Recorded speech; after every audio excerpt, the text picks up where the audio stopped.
Stand by to launch FanStream Sports. 3, 2, 1. Let's start. Hello, sports fans. Welcome to FanStream Sports. Nothing but pure sports. This is the JP Show. JP, it is so good to hear you back on the air. Stand by. Now, here's JP. All right, welcome into a Hump Day edition of the JP Peterson Show as we roll away from football season into the off season for the Buccaneers. Of course, we got a lot more NFL, and we even have a championship game in college football coming up. So there's still some football to talk about. There's always football to talk about, right? Always. The Bolts get rolled last night 6-2 to the Bruins. It was a weird game. We'll break that down with Bobby the Chief Taylor coming up at 10:30. Evan Closkey is going to join me for Tampa Bay's 10 at 10:15. So we'll get a little shot with Tim, talk a little Bucs, maybe a little Rays. By the way, the Rays released their premium seating to the public. Looks like it's going fast. It ain't cheap. Never thought it would be, but looks like they're going fast. So we'll hit that a little bit. This is first time Brenner Field, right? Yeah, Steinbrenner Field. Yeah, we're getting closer to that whole deal. Pitchers and catchers report, and that'll be the entire Rays team, I guess, because offense is optional. They're not going to do anything about the worst offense in baseball, sans the White Sox, which really didn't count. No. So we'll get into that and a couple other wacky things going on. So welcome in. Thank you guys for joining us. Please bump in the comments. You can do that on YouTube or on Facebook, also on X machine at JP Peterson Sports or at JP Peterson Show, as it is. So join us and jump right in. Good morning to you, Tim Hamp from our Dallas affiliate, the DSP Media. What's up, partner? How are you? Good morning. I'm down to about an inch of ice that only extends out about 6 feet from the edge of my back, my house into my backyard because I never gets any sun. So while it's been 55 degrees, I still have ice on my back patio when I walk out of my back door to let the dogs out. Oh, there you go. The dogs love it. But the weather's great, man. Y'all should be in Dallas. It's great. It's 55 this morning. Well, it's going to be it's chilly this morning. We're lower than you are. It was 40 something this morning. Yeah. But and speaking of ice, we're going to begin with the Lightning today. Yes. So interesting game last night is they outshoot the Bruins 45 shots last night. Jeremy Swayman made 43 saves last night. They outshot him 45-23 last night. So 45-24. The Bruins also outshot by the Panthers 43-18, and they won both of those games. Bizarre. Yeah, obviously shots taken are not, the be all end all, but Swayman was good last night. Vassie, not so much. I thought there were a couple goals that he probably would have wanted back, but the defensive coverage was deplorable. And the weirdest thing about the whole thing is Braden Point didn't play. Second leading scorer in the NHL didn't play last night. He was a healthy scratch. It's a disciplinary scratch, right? A disciplinary healthy scratch. Yeah. Missed the meeting, which is bizarre. It's kind of bizarre for the Lightning. But you know what's interesting? He sits. Is that the same for everywhere? Is the accountability the same around the league in all sports? You miss a meeting, like, and you're the player, the superstar player. I mean, Kucherov, obviously, but second leading scorer in the NHL, leading power play goal scorer. Is that a thing? So should it be a thing? Yes. I think it should be a thing. I think it should be a thing. No, it's not. I don't think it's a thing. You don't discipline and treat your stars just like you do your fourth line, second year guys. Yeah. That's not a thing. And I'm going to give, you lost the game maybe because of it, but I'm going to give kudos to John Cooper for, hey, he's showing the young guys something. Say, hey, you know what? I don't care who you are. You break a rule. I agree. I agree 100%. I like this move. Yeah. I think it's just interesting in a time when there is zero accountability. I mean, zero accountability anywhere. I mean, we got 100 fire trucks waiting to be repaired and cutting the budget. You get to stay on that. You don't have to resign, Mayor. The most logistical nightmare pullout of Afghanistan. Nobody gets fired. People are dying. Nobody gets fired. I mean, accountability in the society is at an all-time low. Now, you say the wrong word, you're out. You get 13 people murdered. No, don't worry about it. You good. But you say the wrong word, then we got issues. We got issues. But, who needs the water in the reservoir? A little oversight. It's an oversight. Next to the ocean. We don't need water. We got the ocean. It's an oversight. Sorry. Nobody's getting fired. Nobody's resigning. Accountability, my point, is at an all-time low society-wide. And guy misses a meeting, not even the morning skate, misses a meeting. Sorry, man, you got to sit. I kind of like it. And I think it's probably one of the reasons John Cooper has been such a successful coach. Whereas I think, Coop has obviously he's the longest tenured coach. Yep. Never won the Jack Adams for the best coach of the year award, which is ridiculous. But I think he's always kind of held the players, always held them accountable. He's sat Kucherov before. He sat Stamp. I mean, there have been, he had disagreements with Stamkos. There's been a lot of that. And, ownership has always obviously sided with Cooper, and I think that's obviously the right thing to do. Right. But I think sometimes these things can get out of hand, but they never seem to do with the Tampa Bay Lightning. And I like that. I think the players respect him for it. I think, this will not become a big deal. It's, it's a one-off. I have no idea why Pointer was late. Could be Uber didn't show up, cab didn't show up, missed the bus, overslept, alarm went off. I mean, we're not ascribing something nefarious happened here at all. It just, you play sometimes. Yeah, you play 82 games a year. You might be late one day for a practice or a meeting here. It's not a big deal. But they go out and they lose an important division game. And like I said, you got 45 shots on the night. I'm not going to say Pointer, but Pointer was missed.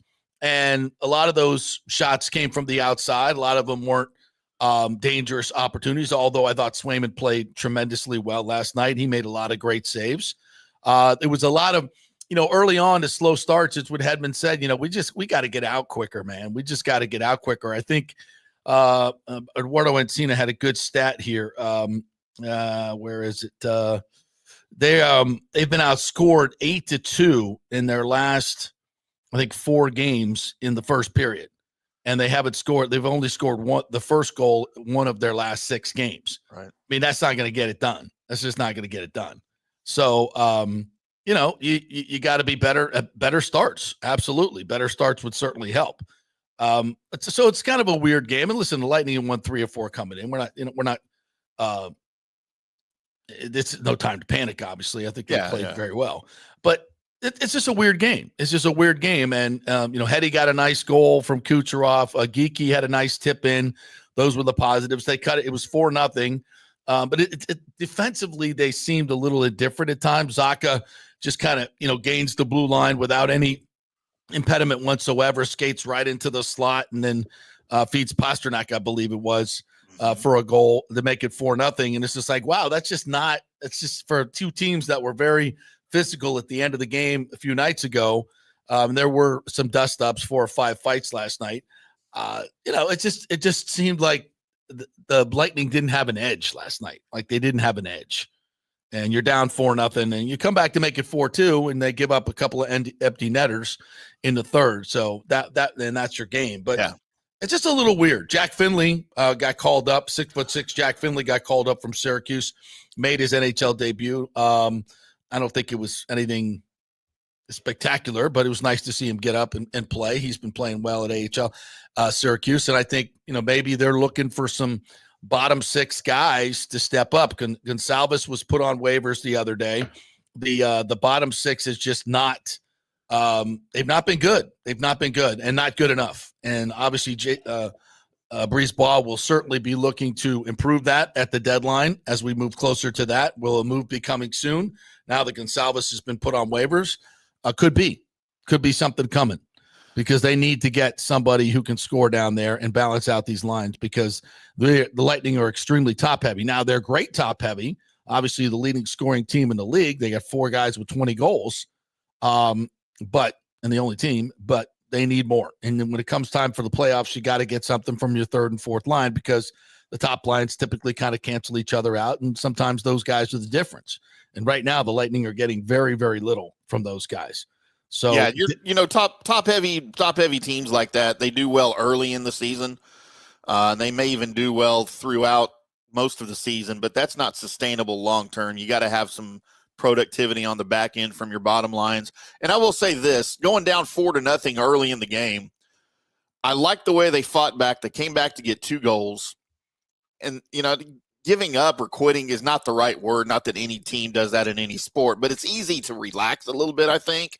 And to get the mentality, well, man, it's not our night. Pointy's not here. It's just not our night. The things aren't going our way. We're not getting the puck bounces and this and that. But I like the way they fought back. They got the 2 goals. Now, it didn't result in a win. And you got to like the way they kept hitting because they kept playing pretty physical. Yeah. Who was it that hit? I forget who it was that hit Closkey in the head. They reviewed it to see if it was a penalty. Was it Radish? Oh, yeah, I think it was Radish. Dude, he waylaid Closkey. And, I mean, it was Radish. Fight. Yeah. So, again, it's you're playing without Braden Point, and I get it. It's a rival. You're on the road. By the way, it did have standings implications because now Boston going into the game 2 points behind Tampa Bay. Yeah. They tied them now for third in the division. But, overall, going back to Point getting sitting down, do you think that happens if we're later in the year and the games are a little bit more important? Maybe you're trying to catch Boston or Toronto or Florida for the division and you got a week to go and you need to stack up some wins. Do you think that still happens? What are you saying? Do you think Pointer misses the meeting or he misses the meeting and doesn't get? I'm saying he doesn't get benched.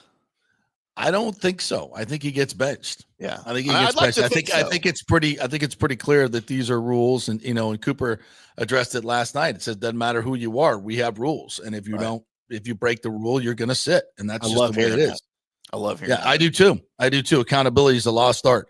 Michael LaRue, good morning to you. Says this is the second time Point has missed a meeting. No one else on the Bolts have missed meetings. Does this happen on other teams and we just don't hear about it? I think so. Mm-hmm.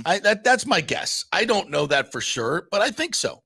I think hockey has a pretty disciplined culture, and just in general. You know, from a young age, these kids are sent away from home, and they got to show up at practice and juniors and be there. And I think the NHL culture starts at an early age of accountability, and you learn you don't miss meetings, you don't show up late, or it costs you ice time, and you're not going to make it. So I will tell you this. I can remember one year here in the Dallas Stars organization that I remember Ken Hitchcock sitting Mike Modano.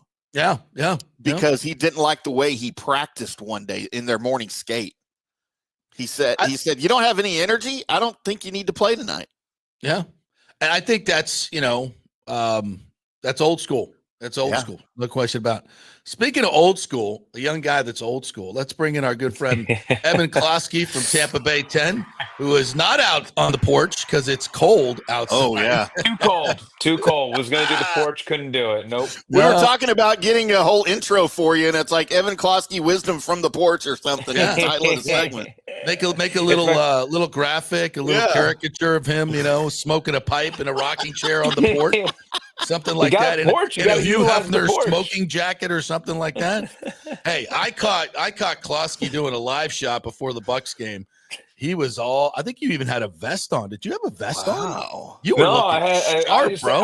I had my A game suit on. Okay, all right. But yes, I love the heckles that I was getting from you. Thank you. Before, like, who the hell is it? Oh, okay, it's JP. Got it. I'm like, is that Evan Closkey? He's so handsome. He turns around and it's me. Sorry, it wasn't some young girl in a crop top. Sorry, pal, just me. It was just JP in a crop top. Yeah. I would have loved JP in a crop top. Now we're talking. You don't want to see that. You don't want to see that. We're just talking about the Bolts and Pointer. being sat down last night for missing a meeting. And, we kind of went a little old school on accountability is kind of a thing of the past, isn't it? Like everywhere in society. But I kind of like the fact that Cooper did that and it was public. Yeah, I think that John has throughout his entire coaching tenure here in Tampa Bay. I mean, that's happened before, and I can't remember. I don't know if it was Kucherov. I'm trying. There was Yeah, he another sat time. Kucherov before for a third period. Yeah, Remember? this No. is and you have to do those things as a head coach. It showcases that the rules apply to everybody, and Braden Point would have been a very important piece yesterday. It was a fairly important game, facing an Atlantic opponent. And if you don't follow the rules, you sit, and that's just the Yeah. way it is. And if you don't set the tone with your top players about that, that's going to trickle down to everybody else saying, well, if they get away with it, why Right. can't I? Yep. So, and I love John after the game. He was like, I didn't feel happy doing it. Nobody was more upset about it than Pointer himself. And it doesn't have to be anything where there's animosity or a grudge. And, Pointer's going to be out there the next game, and that will be that. But he's just like, we have these rules. The rules are set. If you break the rule, you don't play. And that's just how it goes. And, Mm. I give John a lot of credit because he's sticking to his principles there, where maybe some other people, and I'm not saying I'm not above it, where you see a guy like Braden Point who is a lady Bing dude every year, and you say, "Oh man, like I get it, like it happens, right?" It's just like no, like you just can't do it. I like it. I like it. And the game itself was a little weird. I mean, the shots there's a huge disparity, and Boston's up 4-0 on 10 shots on Vasilevsky, which, I thought at least one or two of those was a little soft. And we've seen a little bit of that from Vasi, but generally he's been Vasi. What are your thoughts on just the whole game last night? Yeah, just weird. I mean, back to back, sort of. You go back to Pittsburgh, right? Johansson was able to keep Tampa Bay in that game Yeah. against the Penguins, only entered the break down 1-0, and slowly but surely the both started picking up steam. That was kind of what we saw against Boston. Came out, wasn't ready to go, and the only problem was that Boston made the Lightning pay. And I thought the back 25 to 28 minutes was great hockey Yeah. by Yeah. them. But if you play like dog crap for the first 20 minutes or whatever it is, it doesn't Mm-hmm. matter how great of hockey you can Yeah. play at that point. You've already screwed up the game. So I think that right now, recently, their issue has been not putting together, or having just a really bad period and then putting themselves in a hole. Because overall, I like their structure, I like their game, I like the things that they're doing. But when you give your set when you don't come to the ice ready to play in the first period, which for most of the season the first period's actually been their best period, and then Yeah. they kind of in the third period wean off. Now they're kind of going back to last year's team, where they started slowly and then started picking it up as they go. So that's just part of the ebbs and flows of I think a long season. And returning on home ice, I think will help them. And the bigger concern I have is that they're 2-6 in the Atlantic Division, and with the current playoff format, you got to take care of your division Yeah, right you out of the do. gates before you can move on. So I think moving forward, I would like for them to get up for those games. It's those are important, and I get it. It's a grind, but when you see an Atlantic Division on your on the schedule playing that night, be ready to go at puck drop. Yeah, absolutely. And I think a bigger problem for this team, as shown by them putting Gonsalves on waivers, bringing up Jack Finley. I think Brisebois is looking for somebody to step up in that bottom six. Dylan Duke has been good. They've got Jesse Lanon's been good down there at Connor Syracuse. Sherry. Gary Sherry's he's 21 points in 24 games.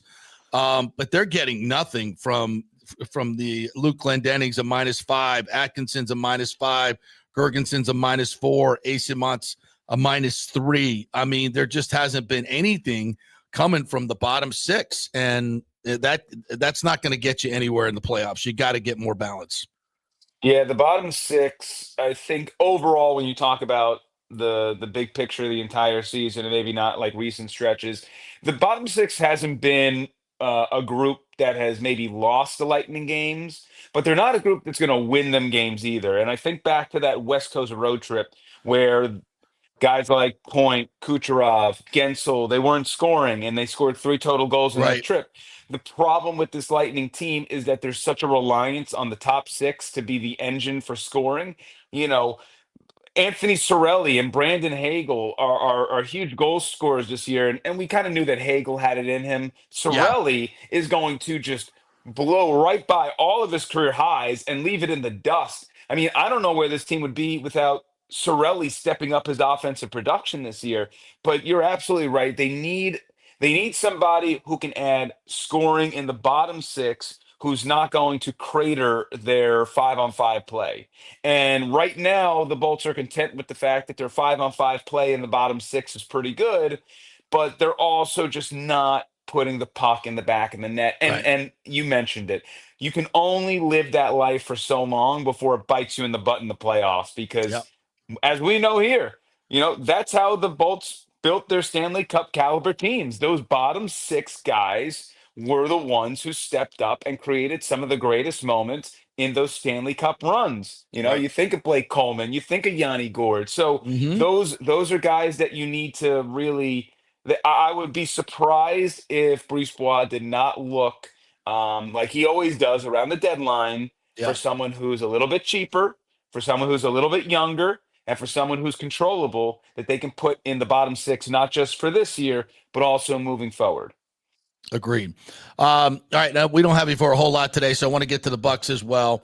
I made my kind of pros and cons about keeping Todd Bowles yesterday on the show, and to me, it's time to move on. As much as I love the dude, it's time to move on. What are your thoughts on Bowles and just the defense in general, and how passive they were in a playoff game against a really dynamic quarterback? And I went back and looked at the all 22 last night, and I was astonished at how little they really got after him, rushing 6. I think they did maybe 3 or 4 times total, and just didn't get any pressure or create anything that's going to get even close to a turnover. It's a very passive defense. He's the head of it, and I don't see the upside of keeping Todd Bowles on. What's your thoughts? Multi-pronged here. One, I think that Todd got too scared after that deep ball to Terry McLaurin. I thought actually the game plan out of the gates was great. They were bringing the heat. I thought they were doing some good things, forcing the ball out. And then Jaden threw that deep ball against Dean, and he was like, uh-oh. I think he should have just kept his finger on the trigger. I mean, you look back I at agree. it, and it I mean, didn't, that's a great throw and a I great would have catch. rather Dean's you. right there. I Yeah, mean, I would. It was a great. Sometimes you just tip your cat. Look, yes, my thing would have been like if Jaden Daniels was going to beat us with deep bombs all day like that, then you know what? And in the end, I would have preferred it because that would have at least marched the Commanders down the field quicker, which would have yeah, gotten my offense the ball more than exactly. 44 plays. Exactly. So dying by paper cuts, I thought was probably the wrong strategy. And I understand why he did it because Jaden Daniels was out athleting the Buccaneers when given the opportunity to. So, the rushing yards for Daniels would have been 88 yards or something if you probably turned up the heat. But Jaden Daniels just presents a lot of problems. And the bigger problem is that the Bucs don't have talent enough right now on the defense, right? Right. They were flipping in JJ Russell, Deion Jones. You had Josh Jack Hayes in there Barrett. for a half.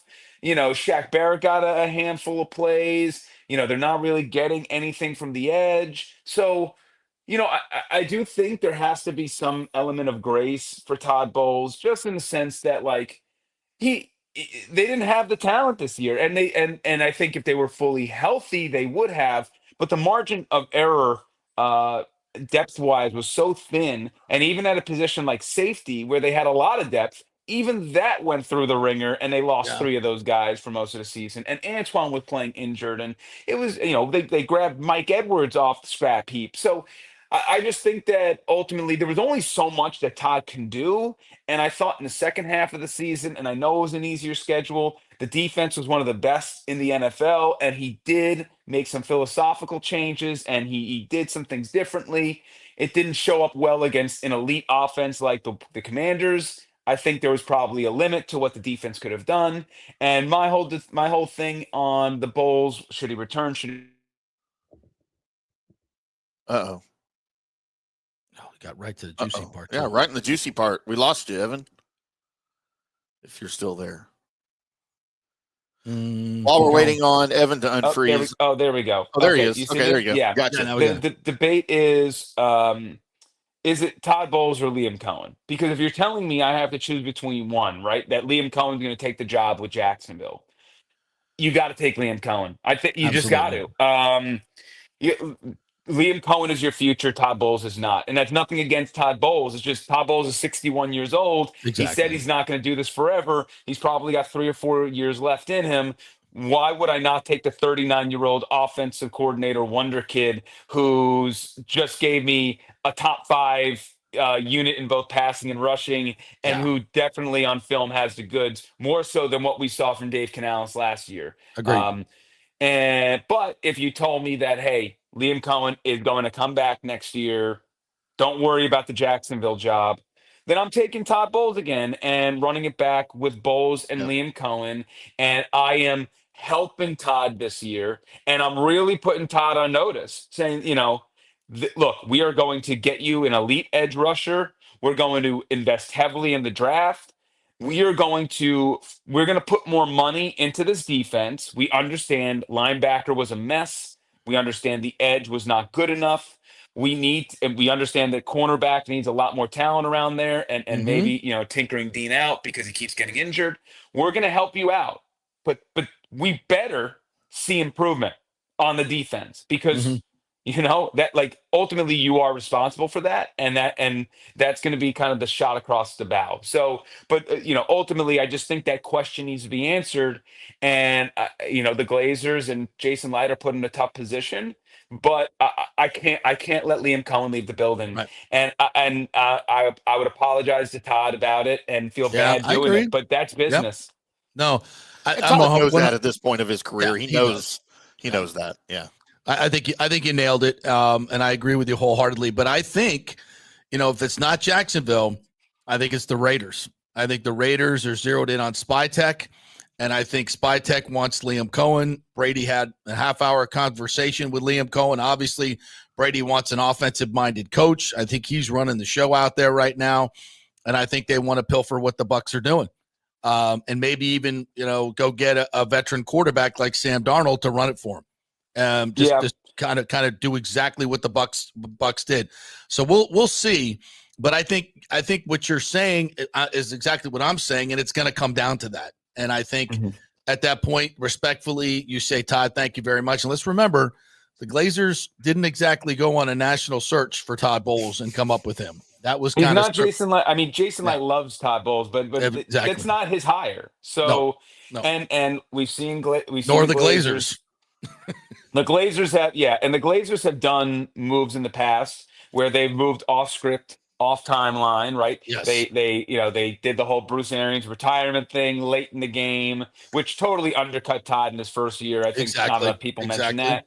But he's the Glazer. The point is that there's no script to look back on with the Glazers and say, oh, well, no move has been made yet, so Todd's staying. God, no. Like, there is really, everything is kind of in play here. Yeah, I agree. All right, go take care of your pooch there, my friend. Thank you. Thank you for your time, as always. Next time, let's get the suit out, all right? This is no, I'll bring the A-game suit on the porch for you. No, please don't ever do that. Thank you, partner. Appreciate it. I'll bring the crop top. I'll do that if JP does the crop top.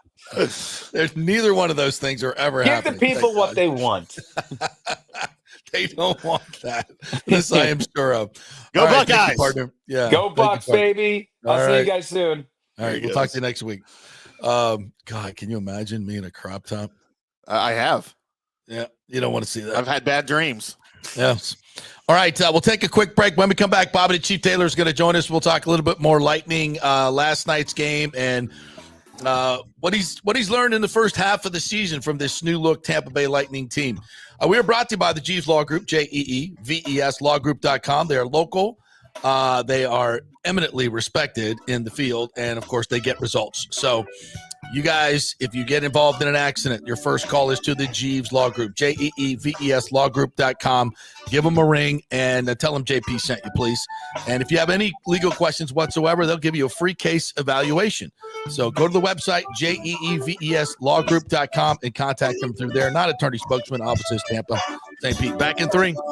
Ciao, Paolo Tini here, owner of Caffè Paradiso, voted number 3 People's Choice Award on Open Table. I want to thank all our loyal family of customers that have been enjoying our great traditional Italian dishes we make from scratch every day. It's a great family story we're proud of. Our family moved from Rimini, Italy in 1984. My dad, Caesar, started Donatello, and that's where I got the start in the restaurant business. I started Caffè Paradiso on South McDill in 1995, and we've been there ever since. From our traditional ossobuco, a veal slow roast for 4 hours, to our daily fresh catch, the Gruppo Paradiso, with a piccata sauce and lobster claw meat, homemade pasta like lasagna, farfalle salchicha, which is a bow tie pasta homemade with fresh sausage. Hold on a minute, JP's favorite. I love it. So come and have a glass of wine with me on South McDill. Get a reservation on Open Table and see all our 5-star reviews. Ciao, see you soon at Paradiso.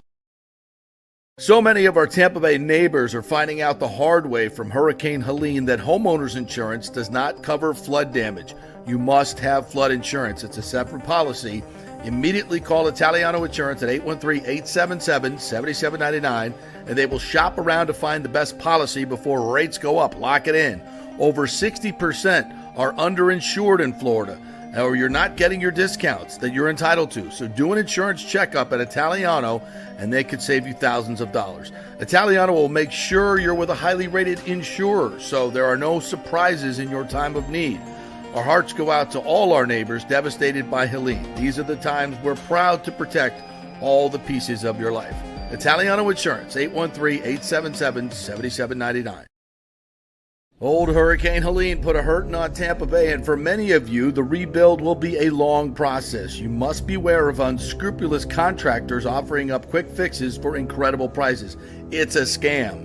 So go with long-standing reputable companies like Third Generation Plumbing and AC. My friend John Rodriguez has been serving Tampa Bay since 1995 with hundreds of 5-star reviews. If you need a new AC system or any home repairs from Helene, they will work with insurance companies to get you taken care of quickly, expertly installed, of course, and a 1-year maintenance plan and 10-year warranty included on all AC units. 0% financing for 60 months.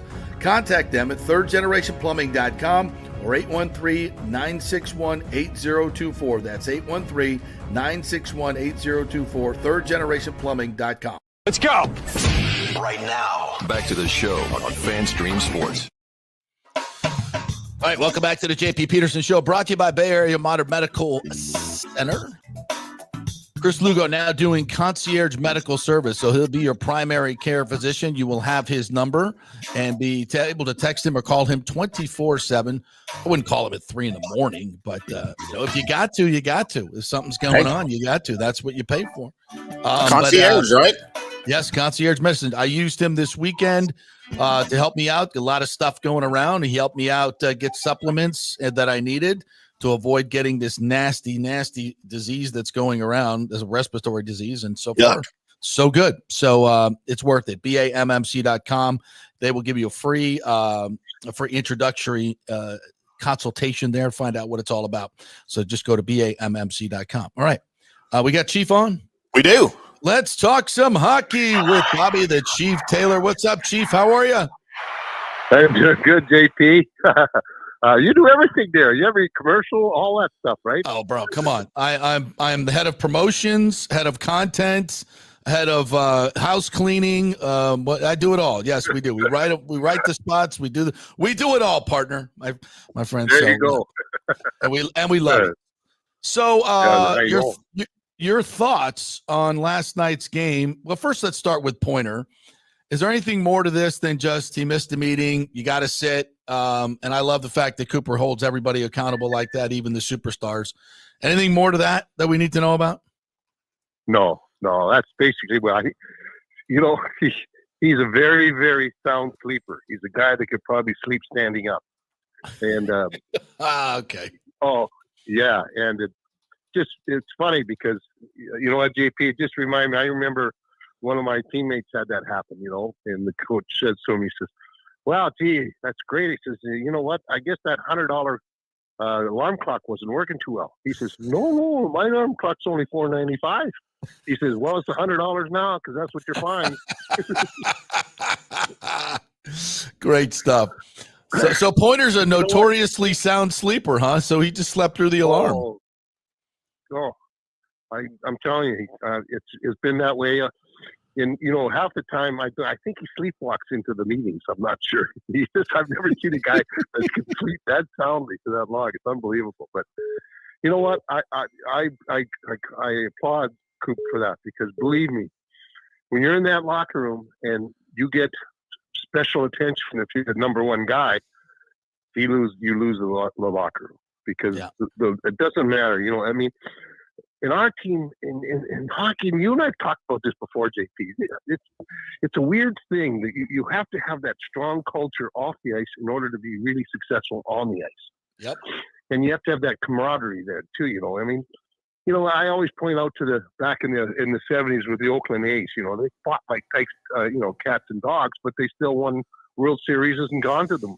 Yeah. But you can't. That doesn't happen in hockey. It's just the weirdest thing in the world that you have to be a very tight knit group off. And if the coaching staff or management treats people differently than the other ones, whoa, you got a big, big problem.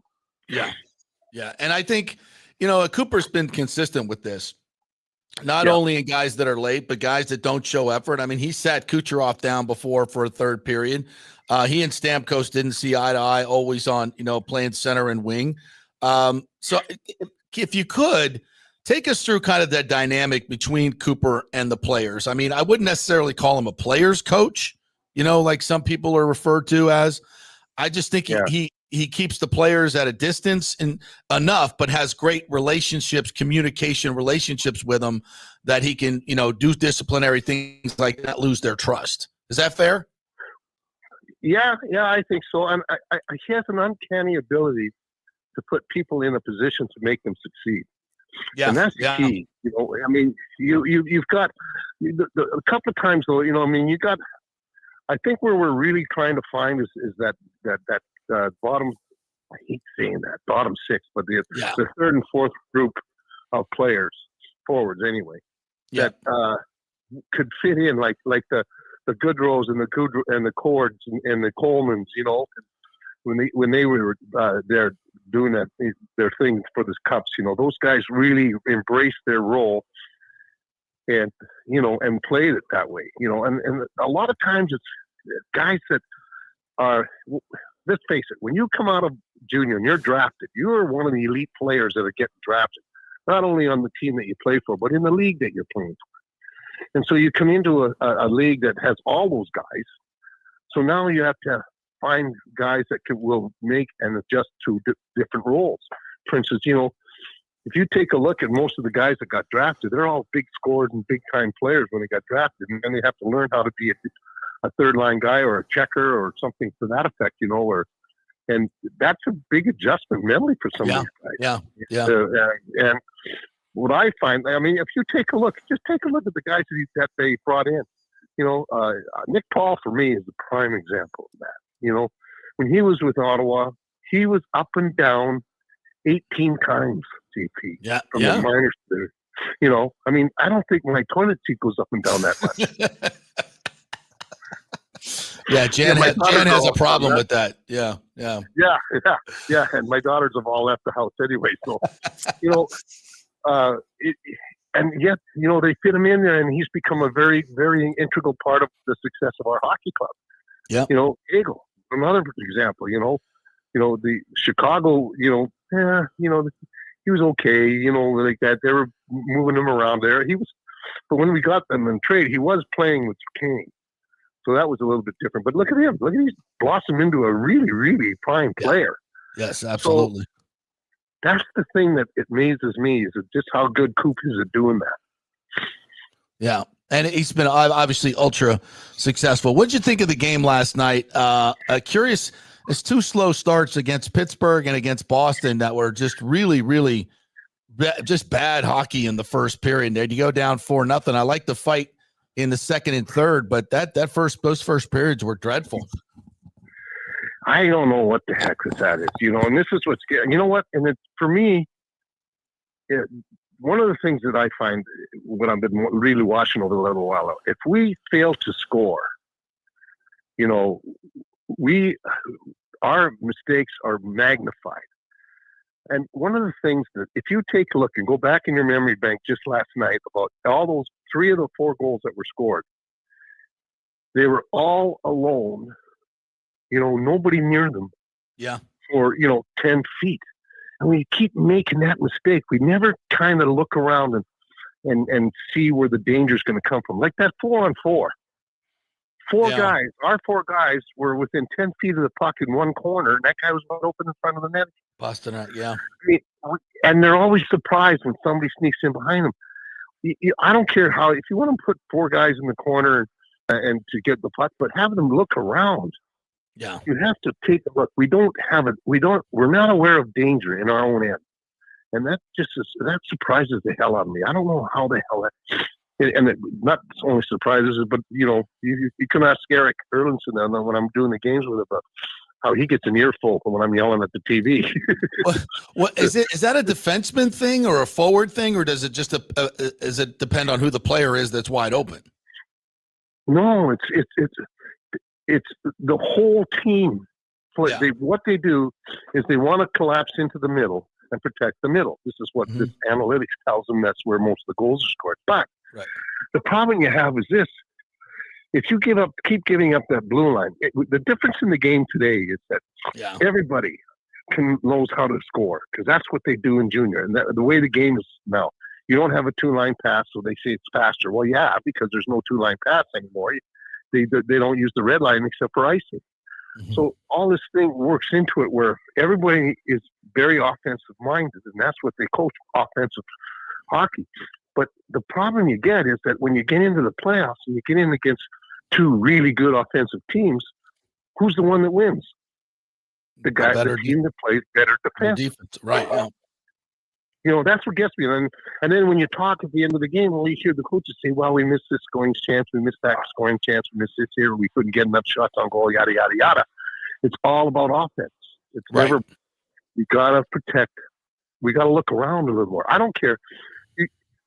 Everybody has their back to the center of the ice when you're in the defensive zone. We were always taught you kind of turn sideways where you can see the guy in the corner as well as what's going on out front. But not now. They all turn their back and just mesmerized by the puck carrier. That's the thing that, as you can tell now, JP, I'm getting fired up about it. Yeah, no, I agree with it. It's just sound fundamentals that need to be better.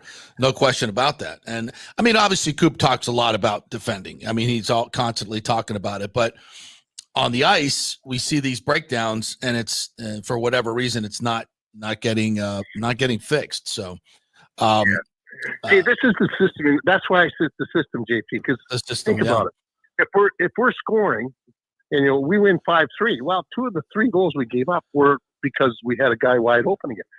We're very good at scoring. We're very good at that. Very good offensive. Number 1 in the league. Yeah, and from me about what's today? Wednesday. And I was looking at the stats over the weekend. We give up the 8 most high danger chances in the league. Yeah, that's not good.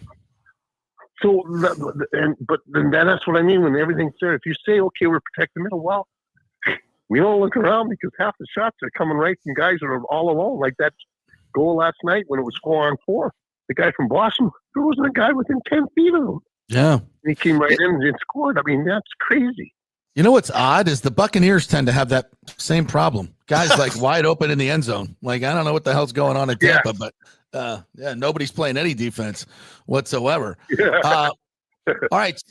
So Chief, we got some home games coming up now. They're back home. Obviously a fast start has got to be something that we see tomorrow night. And I'm sure that's going to be emphasized by Cooper. They've just got to get, I think it's been one of their last 6 games where they've scored the first goal. Yeah, you've got to, you know what, you got to set the tone. You can't ease into the games now. Mm-hmm. You know, we've got 8 more games in 16 days. 8 more games in 16 days. So they keep saying, well, you know, we're getting back to back. You know, hey, wait a minute, dude, we got 8 more. We got a couple of 8 back to backs already. So if you're more moaning and groaning about the ones they've already gone by, what are you going to moan and groan about with the ones that are coming up? You know, it's crazy how they get the situation. Then in February, you know, we got 13 days off because of that 4 Nations tournament or something. It's just ridiculous how the schedule makers make it like that. I know, you know, I mean, and we're still 5 games less than Boston. Yeah. You know, and we're still 3 and 4 games less than most teams. The only team that has played as few games as us is the Los Angeles Kings. So I don't know. Well, who the hell makes these? We got Anaheim and Detroit coming up Thursday and Saturday. So here comes Killorn and the boys. You got to get that one. You got to get Anaheim, and Detroit would be nice. Then you're on the road at Toronto, at Montreal, and the Blackhawks and Detroit. So you know the schedule is condensed, but there's a chance to get some points here. You're not playing the elite of the elite here. I mean, obviously Toronto's ahead of you, but it's the time to get some. What do you think? Yeah, it's exactly. You know, Detroit's playing really, really well. They finally lost last night. They'd won 6 or 7 in a row. They finally lost the other night, and Anaheim is struggling. I mean, they're rebuilding. You know, I don't think they've won a game on this road trip. They played 4 or 5 games on the road already. And, you know, this big Eastern swing, and but you know, because we should have had one that in Anaheim when we played there. You know, this is the thing that gets. Is that you've got to be able to play and control the teams that are below you.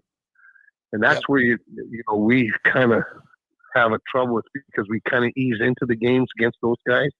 We have no trouble getting up for the Torontos or the Rangers, or, you know, or because the teams that are really good, you know, because you see them a lot. And I think Coop pointed that out too. He says, you know, when you don't see a team, it's hard to really do that. And I understand that.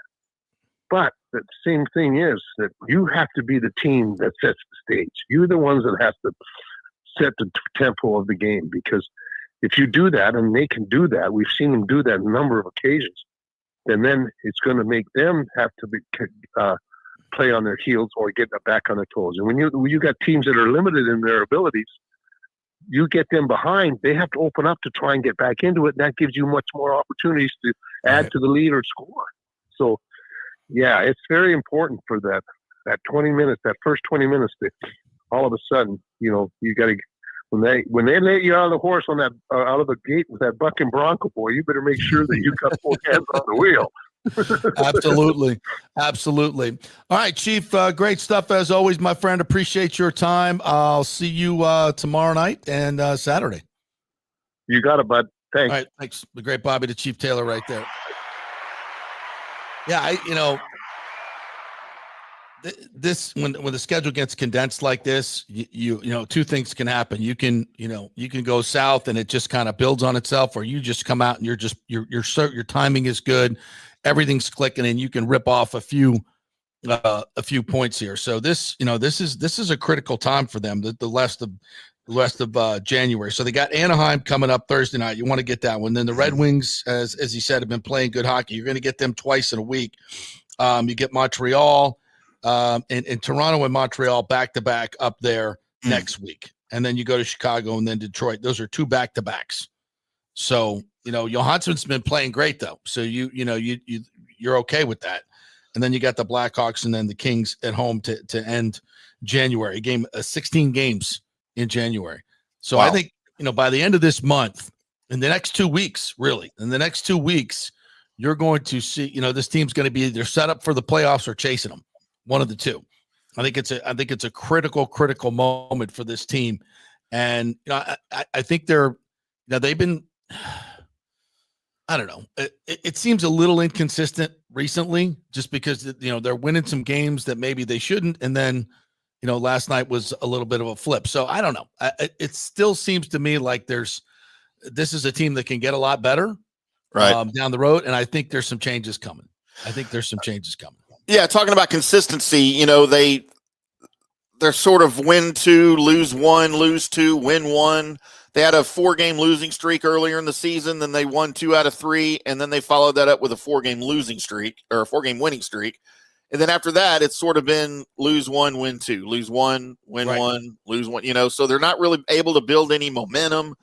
And a lot of that is because you don't have any back-end scoring. You don't have any help, and your guys get tired. Hockey's a physical game, and they play a lot of games, and it's easier to spread it out when you've got, a deeper roster. So hopefully that's something that they can address sooner than later and get ready to make a run.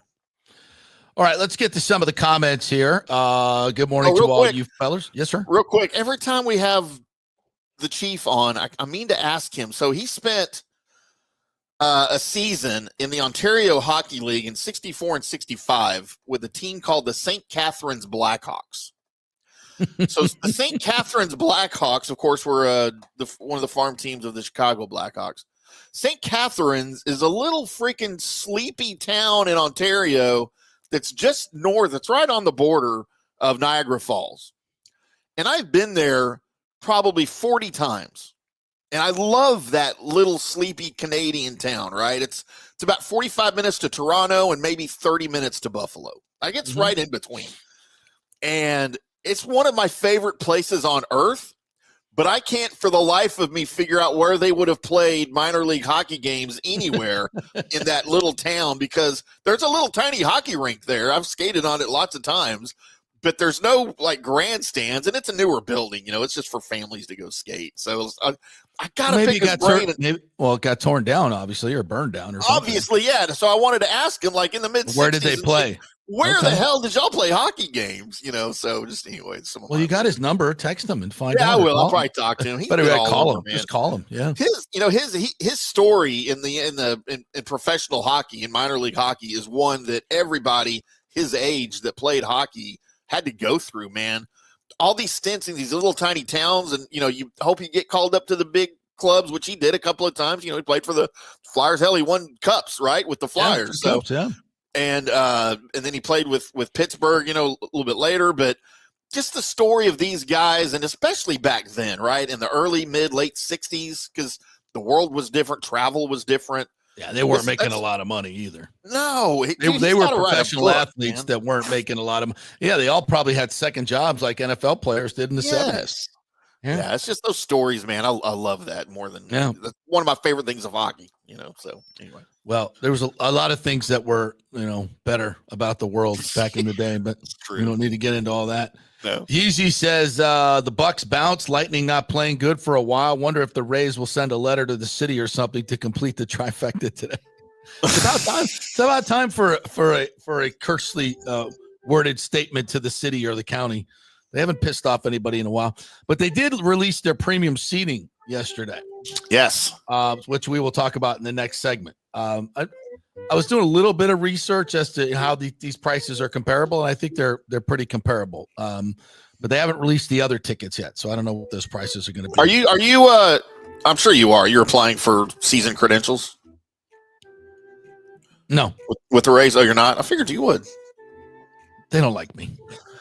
I don't waste my time applying for credentials. Huh. I'm not even on the media list again. You're not on the blast, on the email blast? Maybe I'll apply just to get rejected. We'll see what happens. Maybe they'll say yes. I was thinking about applying. I don't even live there. Good luck with that. Because it's a much smaller press box, too. Oh, I'm sure, yeah. Is it? It's actually... It would have to be, right? Yeah. I don't know. It's the Yankees. It's the Yankees, though. I'm trying to think. It's not that much smaller, but it's smaller. Yeah. Good morning to you, Sergio. Michael LaRue, good morning to you. Says this is the second time Point has missed a meeting. No one else on the Bolts has missed meetings. Does this happen on other teams and we just don't hear about it? I don't know about that, but we did find out from Chief that he's a heavy sleeper. And but I'm wondering, like if he's not on the bus, doesn't somebody want to go get him? Like, hey, I mean, it's Braden Point, right? Yeah, you're gonna miss him. Yeah. Yeezy says, let's not forget Pointer's done this before. Good for Coop. Yeah, I mean, once before. It's not like this is. It's not like he's out partying or anything. Christopher Cole says Tomlin tells teams to save their time when looking to trade for him. That's interesting. It's not happening. Well, he's saying don't trade for me because, like I said yesterday, what coach wants to go to a team that just gave up 2 first-round picks? Yeah. And when you're trying to rebuild it and make it, that doesn't make sense. Yep. Bucs Papes said, JP, I hated what Bowles said yesterday when asked about changing the staff. He doesn't sound like he's going to fire his yes men. And he said his catchphrase, we got to blah, blah, blah. We got to blah, blah, blah. We got to blah, blah. That's so true. Yeah. He said, when asked about his defensive assistants, he said, these are also the same guys that have gotten us to the playoffs 5 times in a row. Absolutely right. And this year he's not wrong. But it wasn't, and here's the thing, we're kind of talking about this game where people are kind of think that the defense played well because they only gave up 23 points. Again, context, people, they only had 8 possessions. They never punted. So they scored on most every possession, and they did whatever they needed to do to eat clock and keep your offense off the field. It was almost like they were, first down, second down, we'll throw it on third, or we'll throw it at least one of these 3 plays, and we'll get whatever we want. Because their defensive backs and the passing defense is 29th in the league. It's awful. We can get whatever we want. It's 3rd and 1. We're just going to run Jaden Daniels, student body right, and we'll set it up for the field goal. We'll just they did whatever they wanted offensively when they needed to do it, and that to me is bad defense. And you didn't create any turnovers. You're not creating any very few negative plays. You just don't have any playmakers on that side. And I know there were injuries, but I got to tell you, folks, no one was decimated with more injuries than the Lions. And I see them make their defense getting turnovers, not playing. They had a bad spell, but they're winning games, and their defense is making winning plays. I mean, Jiminy Christmas, look at those injuries. So I'm not, that's the mark of a good coach when you have injuries to keep playing the way you're playing.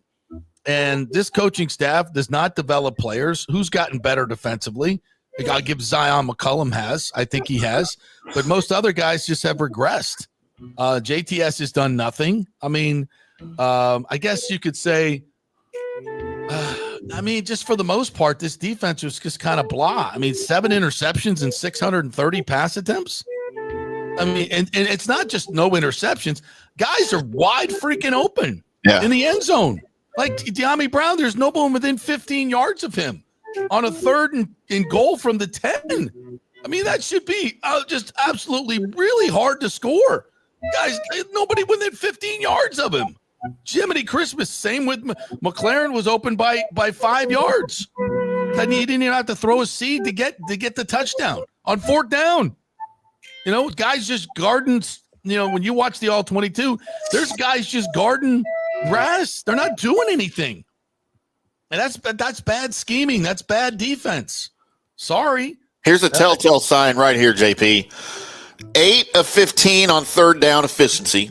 Was the Bucs defense allowed the Commanders. 3 of 5 on 4th down. Yeah, we've been talking about it all week. Yeah. And when you look at the 3rd downs, I had someone come at me after my last Bucs Daily Blitz, and they were like, "But man, they really held them on 3rd and long. They didn't let them convert.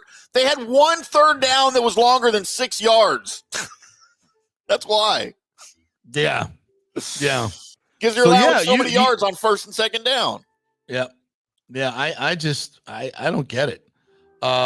As Jim Pike says, totally agree. 5 drives of 10 to 17 plays killed us. If you can't get your offense on the field and that's your side, then that's just bad coaching, bad game management. This is why Todd Bowles was 2-6 in 1-score games, 2-6, and his career record is well under 500 in 1-score games. Kevin O'Connell, as I mentioned yesterday, 8-1. 8-1, and he's third best in the history of the league in one-score games. This is not by chance. These are guys that know how to manage games late, and Todd doesn't. I mean, look at the egregious use of timeouts in a playoff game in the first and second half. We're awful, and the only reason we're not talking about it is because they got a PI on Lattimore that set him up at the one yard line. Otherwise, that would have come into play in the first half. You probably would have had to kick a field goal instead of getting touchdown. And then in the second half, if Jaden Daniels makes it on the 3rd and 1, if he doesn't make it there, you've got 50 seconds or 45 seconds left to come down the field instead of a minute 45, which you should have. Those are grotesque game management errors that nobody's talking about because it didn't happen to come into play this particular time. Doesn't mean you didn't F it up. You did in a crucial situation. I mean, you can't. That's why you're 2-6 in one-score games. That's why you're the only team to lose at home in the first round and to even play a close game. Is because you play down to the competition and you don't force them. And you want to get your offense off the field. Well, then pressure the other team. Take some freaking chances instead of sitting back and playing safe all game. For God's sake, send 6 guys. Make him run around. Maybe he'll make a mistake. Gee, many Christmas I get. He's a rookie. He's a rookie. He's still a rookie. I know. But and I know he was out athleting us. All right, good. Let him run the damn field and get the offense back on the field to match it. Let's get it going, ups and downs. Instead, it's like 17 play drive. Jiminy Christmas. What are we doing? Go take your meds, the same JP. Thing happened. The same thing happened in the damn Saints game. Freaking Spencer Rattler's like dink, dunk, dink, dunk, dink. Yeah, we'll just let him go right down the field. Oh, you've got no time left and they don't have any timeouts. Yeah, just give them the outside of the field. We don't need to. I mean, so much situational stuff that we don't. And that's what Todd Bowles said. Situationally, we're not very good. Yeah, you're not. Whose fault is that? I mean, yes, it's the player's fault ultimately. But if you keep making the same mistakes over and over again, isn't this coaching? Shouldn't you try something different? I would think. I don't know. And again, I think as you know who's not going to decide who's going to decide who the next head coach is next year? The Raiders or the Jaguars. Because if anybody decides Liam Cohen is their guy, then the Bucs are going to make a move. I firmly believe that. I agree with Evan. I said it. I've been saying it all along. You cannot let Liam Cohen out of the building to save what's going to be a 62-year-old head coach that doesn't have a superpower, as I've detailed this week. Great dude, love him to death. He's gotten this team to the playoffs in a run of the worst division in NFL history. Yes, you get credit for that, but I can also put everything in context and say we could do better. I think the Bucs could do better, especially now with this offense emerging, in my opinion. All right, we'll take a break. We'll come back, get to the rest of the comments. We're also going to chat with Johnny Gerber. It's golf season, by the way. Yep. So we'll get the golf picks. And I got a lot of other things I want to get to today. Some very interesting. Did you hear the new JFK tape? I have not. Is there a new JFK tape? Oh, there is. So are we getting into conspiracy theory talk? Oh, God, yes. Because have you heard the new LA conspiracy? No, I have not. Well, I've heard a lot of them, but we'll tease that. We got conspiracies galore coming up next. This is, you need good insurance when there's so many conspiracies going on. So Italiano Insurance is where you need to go for your homeowners insurance, your auto insurance, any insurance needs whatsoever. Take advantage of their incredible customer service. Don't call these 1-800 numbers and shop around yourself. Why would you do that when you can have someone do it for you and save all the money? Your time is important. And by the way, it's not what you make, it's what you keep. So pay less for your insurance and you make more money. That's how it works. Italiano Insurance, 813-877-7799. Back in 3. Hey, JP here for my concierge medical professional, Chris Lugo, PA. You've heard him on the show for a couple of years where he shares invaluable medical, nutritional, and supplement advice. With Chris, it's like having a medical provider as your best friend. What I love about this concierge service is the convenience and support he offers. I can text or call him 24/7 with any questions or concerns, and he'll promptly call in a prescription if needed. No office visits or copays required. It gives me peace of mind knowing I have someone genuinely invested in my health, not just focused on insurance profits. And the best part, the Bay Area Modern Medical Center's personal concierge service is more affordable than you might think. Don't let insurance companies dictate your health care. Take control of your health and wellness today. Visit BAMMC.com for more information and to schedule your initial free consultation. Empower yourself and take charge of your personal health with BAMMC.com. Hey guys, why not kick off 2025 by popping the question? Yes, and you know where to get that perfect engagement ring. It's the Gold and Diamond Source. The best prices, the best quality, and yes, get her a real diamond. You don't want to go with the fake stuff. And January's birthstone is garnet for all you FSU fans, right? Get 15% off all the unforgettable garnet jewelry at the Gold and Diamond Source. Also, discover Emilique by Emily Johnson Weintraub, a sleek and modern jewelry line that makes everyday gifts extraordinary. And don't forget, you have any unused gold? Turn it into cash or a stunning new piece. With gold prices soaring, there's no better time to trade up. You can do it all at the Gold and Diamond Source, 3800 Omerton Road, always online at thegoldendiamondsource.com. JP here for the Jeeves Law Group and my man, Scott Jeeves. If you're going to hire an attorney, do you want some guy looking for a quick settlement and a quick buck, or do you want an attorney with some chops? Scott is a board-certified civil trial lawyer and a certified circuit court mediator. Been practicing in the Tampa Bay area for over 30 years. He is a peer-reviewed AV preeminent-rated civil trial lawyer. They just don't hand out those classifications. He's been the lead class action counsel on many complex consumer protection cases and has handled hundreds of serious personal injury cases. He's dedicated his career to protecting injured victims and is committed to vigorously representing you. We're local, we're trusted, and we get results. Personal injury and personal attention. Call for a free case evaluation. That's 888-9-JEEVES. That's 888-9-JEEVES. The Jeeves Law Group. Let's go. Right now, back to the show on FanStream Sports.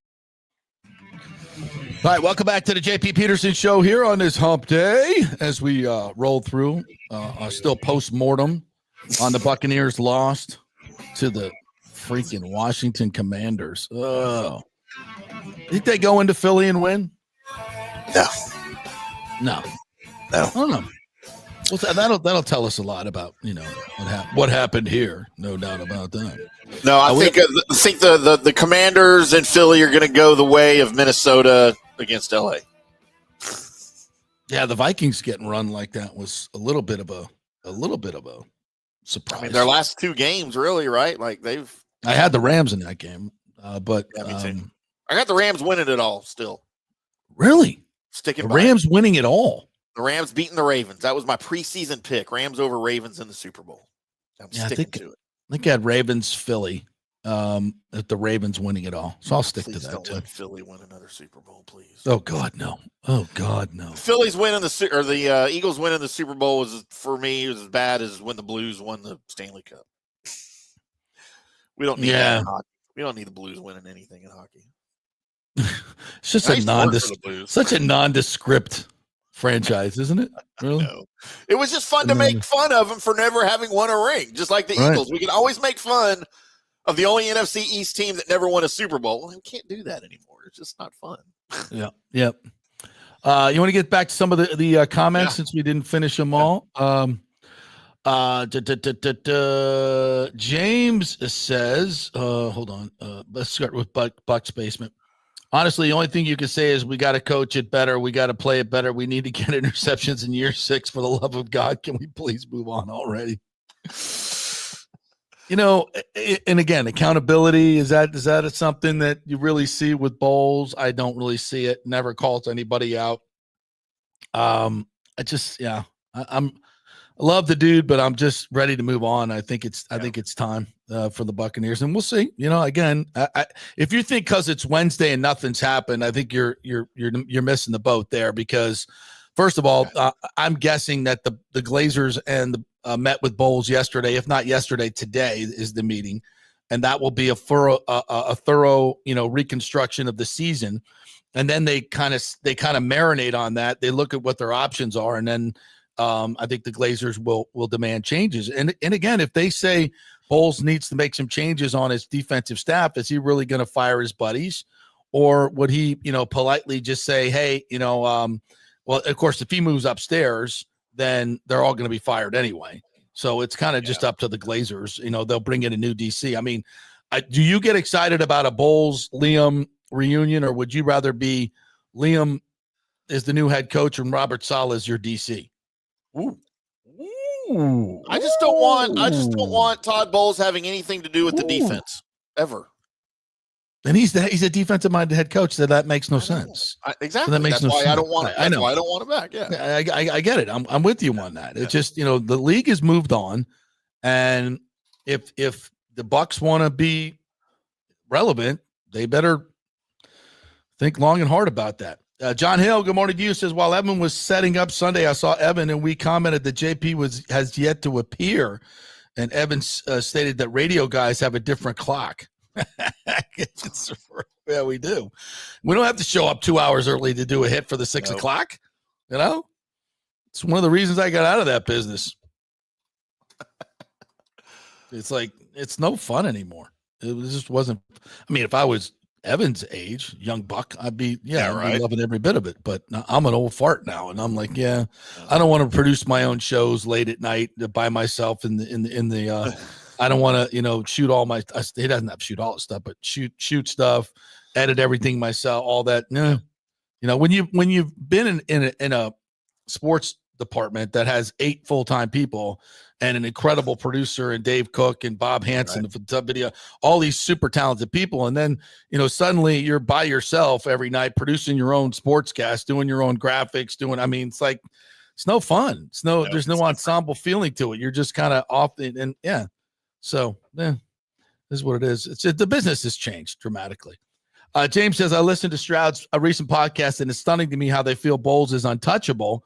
You know why the Chiefs are so good? Their DC stays forever because the NFL team is not interested in defensive-minded head coaches. Yeah, for the most part, agreed. I think, I don't want to put words in Rick's mouth, but I think he thinks that Bowles is a little bit on much more stable ground than I do. But that's just a difference of opinion. It's no big deal. And, he may be right. We'll see what happens. I think for sure, if nobody comes to get Liam, I think Bowles is back. No question about it. But if somebody does come to get him, I think Bowles is gone. So, again, I don't think the Glazers are necessarily making this decision. It's Tom Brady going to steal your OC. So not to get ahead of ourselves, but if they bring Bowles back, when's his contract up? Was he have one year left? Next year? I don't even. Does that even matter? Does that even matter? I don't know. Maybe for the Glazers it does. But if they bring him back and he starts the season 1-5 and they're giving up 28 points a game, then do they make you say they never make midseason changes? They're not going to ride him for the entire season, are they? If something like that happens, and that's a huge possibility, by the way. Well, listen, first of all, they're going to do everything they can to address the defense in the offseason. I mean, I would be shocked if they drafted any offensive players, to be honest with you.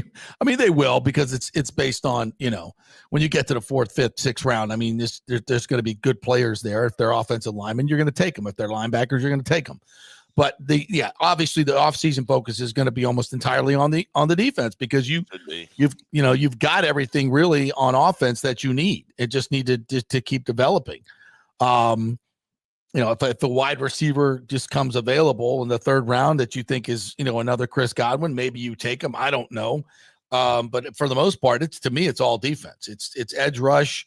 It's inside linebacker. It's corner. I'd say edge rush and corner are your number one. Inside linebacker, I think, is also something where you can find a veteran. I think you need a veteran presence in there if Levante's not coming back, which I think is kind of a 50-50 deal.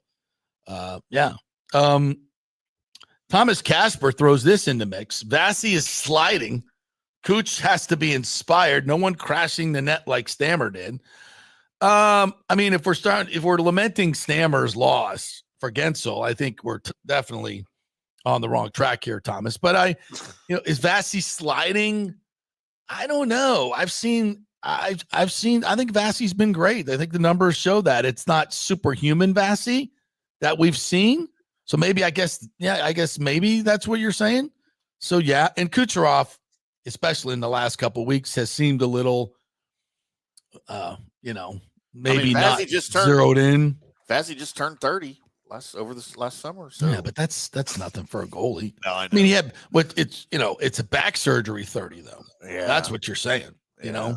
know, is he ever going to be what he once was? I don't know. But I don't think he's been bad. Let's bolster the defense a little bit in front of him and then see where he goes. Yeah, let's stop leaving guys wide open. Yeah, on the backside with a wide open net. Quit leaving him one-on-one with a forward, and then we'll see what happens. Thomas says the Bulls D was soft on Daniels out of the pocket instead of dropping the hammer. I agree with this. Every time he ran, and I think he's a great athlete. So great athletes kind of twist and turn at the end of the run and don't get a big shot on them. But I kept saying that too. Is like, how come this guy's running all over the place? How come we can't get a shot on this dog? Like, somebody take a shot.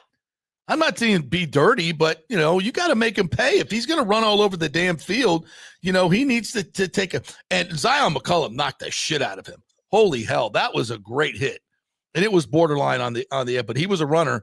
Zion McCollum ripped him good. I mean, that was a shot to the sternum, and he got right up. He's like a Gumby. He's very slight, but he just like, you can't, it's hard to hurt him. I never see him get up slow. He's a tough son of a bitch. I'll tell you that. Getting up from that hit. Woo. Damn. Wow. Bucs Rays Bolt says nobody fired yet since Sunday. Again, this is the meeting didn't take place until Tuesday at the earliest. It's probably more likely today. I haven't heard, I don't think anybody asked him on Monday when the meeting was, except I think Scott asked him if he'd already met with him. He said not yet. So usually I think it's on a Tuesday or Wednesday, depending on, what's going on with the owners too. They got schedules as well. And I don't think you're in a super big hurry. But again, I think what happens to Liam really drives this. More right. Rudder says, I think they'll keep Bowles. The players love him. Again, I'm not saying they hate him. I don't think they do. But again, I felt a lot more connection to Bowles. I mean, to Dungy with the players than I do with Bowles to the players. And aren't the players more interested in winning than just liking their coach? To me, that would matter. By the way, Bowles is under contract through 2026. I don't think the Glazers are thinking, boy, if we sack Bowles, there's going to be a revolt. I don't think they're thinking that at all. And I don't think that's accurate. I don't think that's accurate. Christopher Cole says Bowles needs to change his defensive style from playing soft zone and dropping defensive lineman edge into coverage to man across the board and blitz. Plus, got to stop trying to fool teams and being too cute. Could not agree more. I think his system, people have figured it out. He always gets praised for blitzing, but this year, I don't think that you would say quarterbacks have been under duress against the Bucs defense. I think it's been soft coverage, soft pass rush, soft. It just who was it that commented that? Who was that? That was Christopher Cole. Christopher Cole, you need to put your resume together, send it over to One Bucs Place, and put in your application as the new defensive coordinator. Because you might already know more than Todd Bowles. Oh, stop that. That's disrespectful. Just kidding. Christopher Cole also says, heck, the defense only allowed 16 points because the turnover inside the 15-yard line isn't on the defense. But again, context, Christopher, look at the long drives and the time of possession that you're allowing. And third down conversions and fourth down conversions. You gotta be better than that. You're allowed to take the ball away. You're allowed to make game-changing plays on defense. I see it all the time. Jared Verse. That won the game for the Rams, basically. Not that they were going to lose it, but that sealed the deal. When's the last time a defensive player has made a play like that for the Bucs to seal a game? I can't remember. It's been a long time. Yeah. James, okay, so it's okay for Bowles to fire offensive assistants after 2022 season, but he can't fire defensive assistants? That's the problem, guys. I do not disagree with that.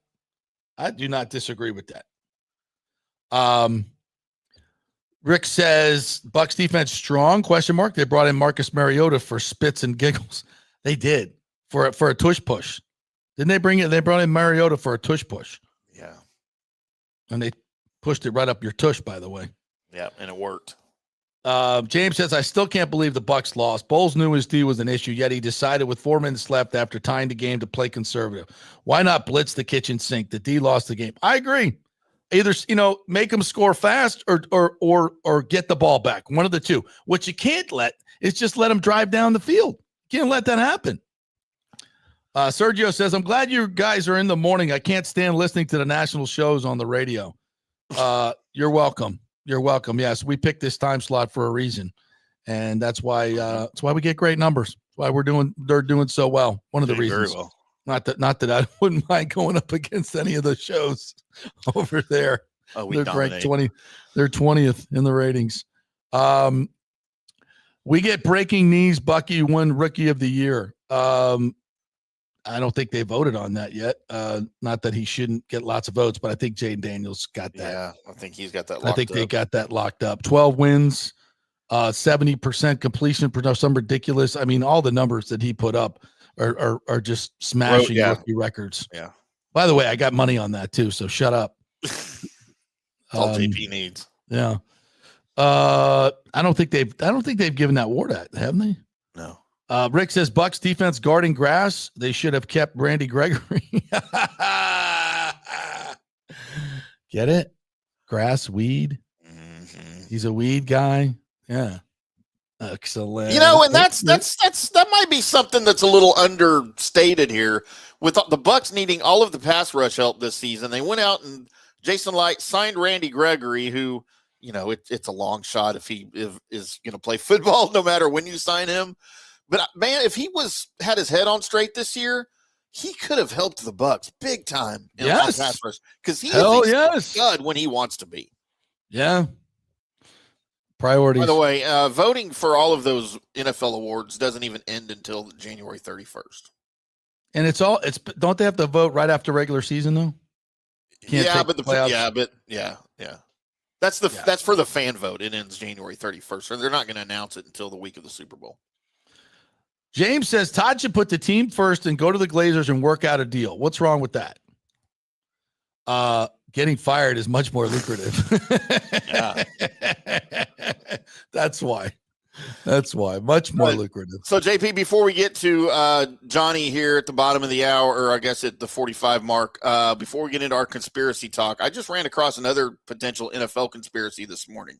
Oh, what'd you get? So I follow, because of all the 80 NFL teams out of 32 that I write for every day, I follow this website called Tankathon. Mm-hmm. And it basically helps you figure out where teams are in the draft, right? So I use the NFL one quite a bit. So obviously they show you like during the season where teams are on the draft. But now that the regular season's over, Tennessee has the number 1 pick, Cleveland 2, Giants 3, blah, blah, blah. Right. So while we're in the playoffs, the first team out of the playoffs was Tampa Bay.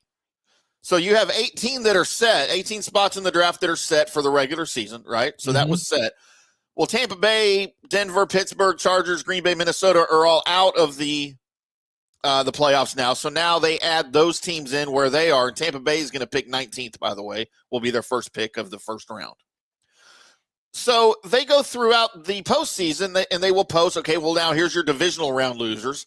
Here's how they pick. Here's how they come out, right? And then the championship game losers, here's where they are, and Super Bowl teams. Well, I went this morning and I looked to see where we are, JP. Mm-hmm. And I ran across this. As they already have the divisional round losers posted, the conference championship game losers posted, and the Super Bowl teams posted. Is this a script? What the hell is that? This is what's on their website right now. Is this like a script? Is this how it's going to play out? Where did you find this? It's on tankathon.com. It's like a web. Everybody uses it in our business. Like it's a real thing. It's not NFL related. The NFL doesn't run it. Are they predicting this is how it's going to go? I have no clue, but this is just what I saw posted. Like, wait, they've already got. They even have the winning streaks. I know. Like, I don't know. It caught me off guard. I'm like, wait, what? Like normally those are left blank. Like they don't have those spots filled in at all because they're not taken yet. Interesting. I'm like, well, let's hold on to this and see how it all works out. Right, so Detroit's going to beat Kansas City in the Super Bowl. So there you go. Well, I'm going to go bet this right now. I'm going to bet all these games. Right? Put a little Philly and Buffalo are your championship game losers. Yeah. Huh. This also strikes me as who would be favored in all these games. Yeah. Right? Yeah. As I look at this. Oh, no, I think the Ravens might be favored. Probably. Are the Ravens over Buffalo? Buffalo? I don't know. Who do you think would be favored in that game?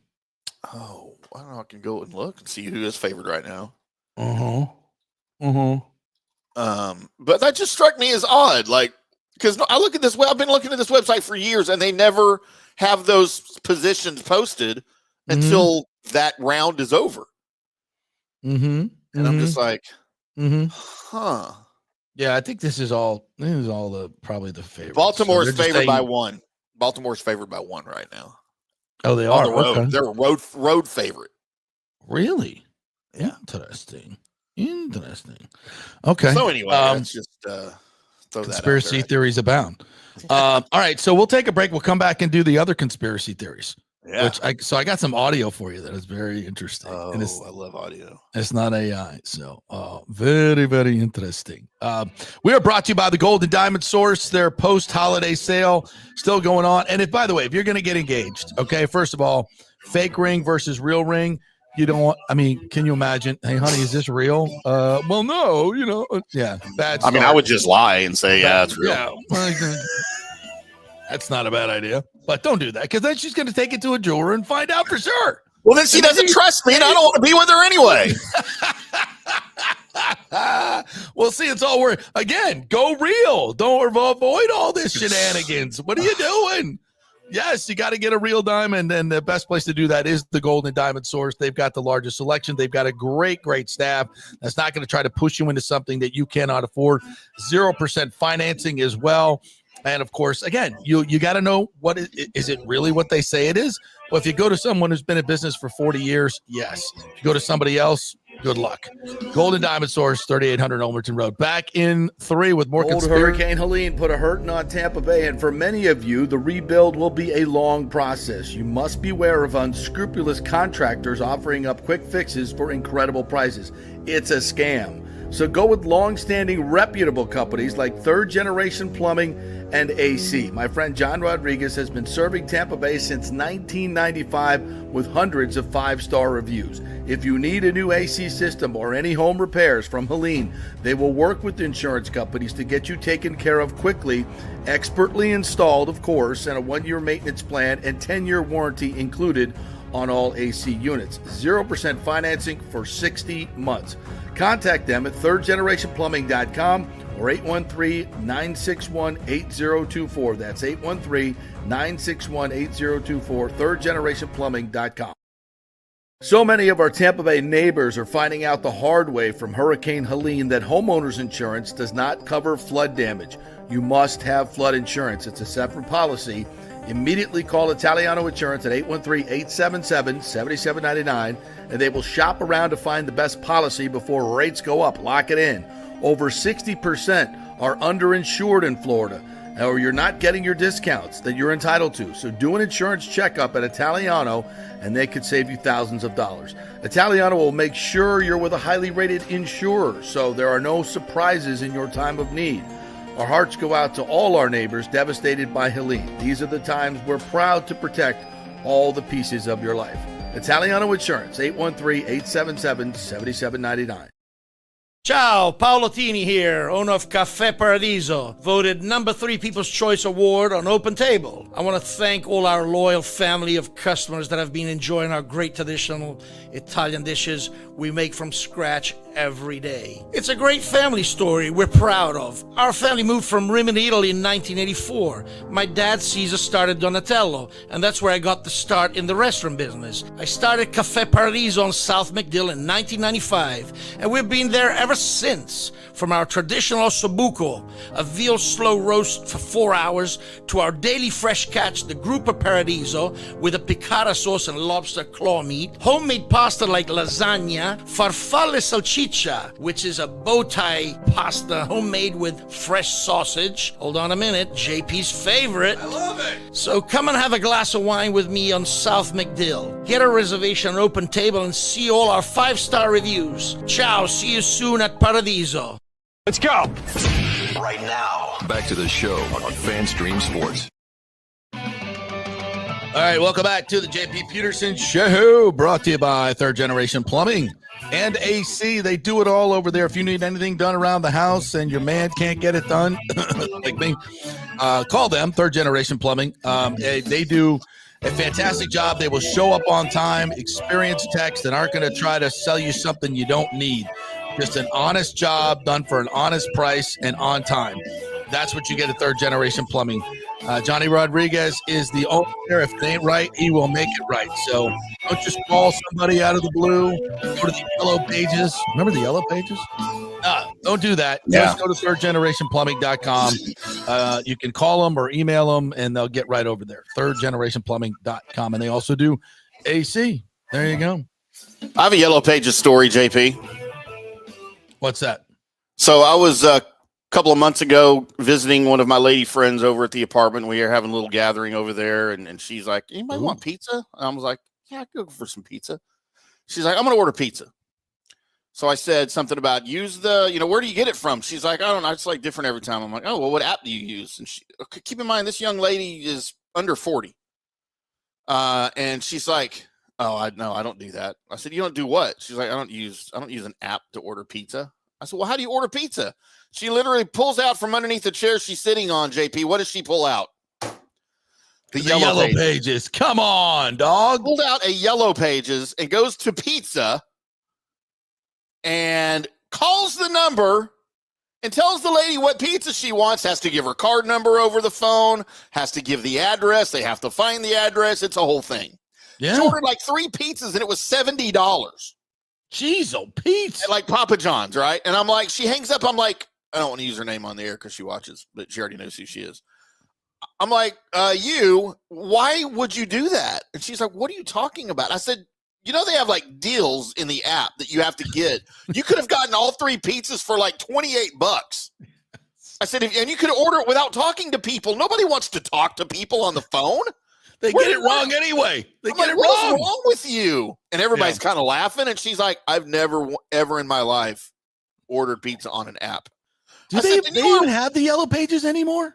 I looked at the Yellow Pages and it was from like 2014. I was like, where did you get that? Like, that's an antique. Like most of those companies are out of business. If it's probably, yeah. But I mean, the big chains are all still there, And I was like, you can't. I'm like, you could save so much money. Plus, you build up points on the apps, and you get free pizza after so many orders. And she's like, I had no idea. She's like, maybe I'll try to learn to use one. And I was like, oh, I'll teach you to use one. It didn't go over well. I remember we used to use it for everything. It was the greatest marketing ploy ever. Yeah. And people don't remember in older homes, you would have a spot in the wall made for your wall phone, right? Yeah. And then some of the even older homes, like built in the 50s and 60s and very early 70s, at least here in this area, they would have it built into the wall and they would have a shelf right there for your Yellow Pages and your white pages. Yeah, absolutely. That's how you call people. You looked it up. My kids saw one of those in a house the other day and they're like, Dad, what's that? What is that? Is that to put my dad, brilliant engineer that he is, we built our own house in the late 60s in Hollywood. He was a city engineer. And we had, among other things, I've told you about this, we had the lava rocks that he designed for the Polynesian Hotel. We had that in our backyard with a waterfall. Coolest thing ever. And then he had an intercom system in our house. Wow. We had an intercom system in our house. Like every room had an intercom. So their room was the master bedroom was on the other side of the house. And we had this long, ranch house, a 1-story house, but they were on the other end. So you just go to the intercom and like, Dad, Mom, and then you could also secretly listen in to any other room too. You just punch the button. Don't know that you'd want to do that though. What's going on in his sister's room? What's going on? Of course, you turn on you couldn't do it to the master bedroom. That was locked. So you couldn't listen in on Mom and Dad. That was but they could listen in on you, bitches. Come on.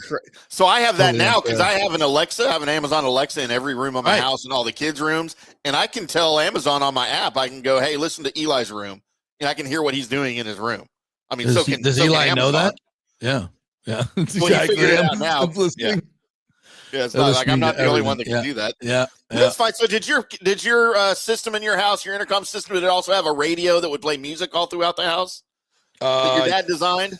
Yes, absolutely. Yeah. Yeah. I used to love those in the 70s. I'd go over to my rich friend's house in North Carrollton here, north of Dallas. And they, those big ranch style homes like that, they all had those intercoms. You could talk to them through the doorbell or whatever. Like that was Ring doorbells way before there was a Ring doorbell. But you could also, like in the kitchen or dining room where the main console was, it had an FM receiver, FM AM receiver. Yes, you could turn on the receiver and you could have it set to play music in every room or some of the rooms. Or yeah, we had that. This is the greatest thing ever in the early 70s. How about that? Yeah, that's awesome, man. Pretty cool. All right, so this is an audio recording that has been obviously classified for 40, 50 years since the Kennedy assassination. And it's just recently been unearthed and now released to the public. And this is a close associate of LBJ, Clifton Carter, who was the DNC chair for a while, admitting that LBJ hired Mac Wallace. Mac Wallace was one of his staff members, chief of staff or whatever, but they called them bagmen back at the time, fixers, to kill JFK and to orchestrate that and the whole grassy knoll, all that stuff. And he also mentions the killing of 17 other people. And this has long been rumored as all these people, some people on the grassy knoll, some people that had, evidence of knowledge of the plot, and they were murdered as well. So listen, see if you can hear this.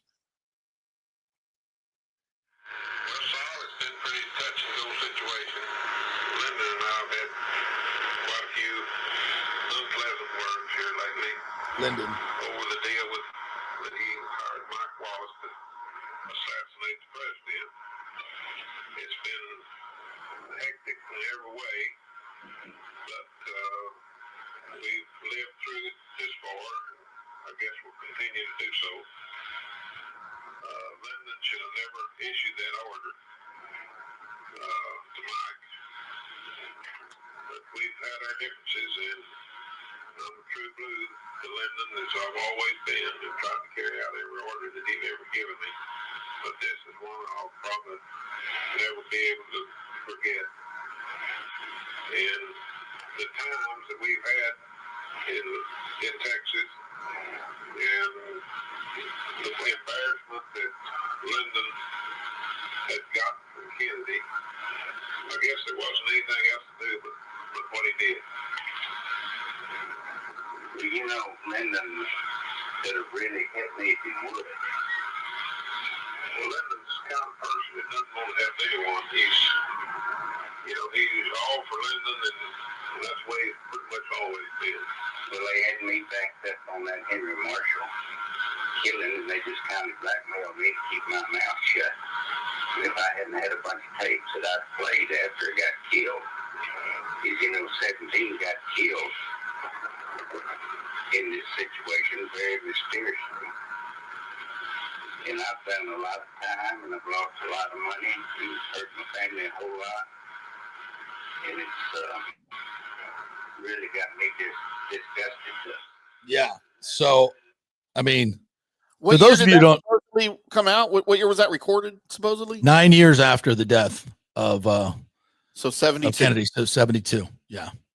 And he's talking about the killing of Henry Marshall, 17 others that were killed, and if you don't know about the embarrassments, like JFK was, he did not like Lyndon Baines Johnson, and they were at odds all the time. And JFK embarrassed him in Texas, in his own backyard, many times. Kennedy needed him to win the election, though. Right. But he just embarrassed him, like publicly, many times. And back in the day, that was seen as, you don't do that, especially to a Texas man like Lyndon Baines Johnson. You don't do that. Not that that's wrong. I mean, that's the way it was. It wasn't like LBJ was a supporter of JFK. He was not. He was very much the opposite. So there's always been a thought that he had obviously the biggest motive to kill him because he became president. Hello. And that JFK publicly embarrassed him many, many, many times. So he obviously had the motive, and he had the will. And of course, in Texas, you can get just about anything done. And where did it happen? In Dallas. And, you could see the Secret Service men pulling off and being pulled as he goes into the Turkish shoot, as they say. The triangulated Lee Harvey Oswald, the grassy knoll, and another shooter from the other side. Classic turkey shoot. And that's what happened.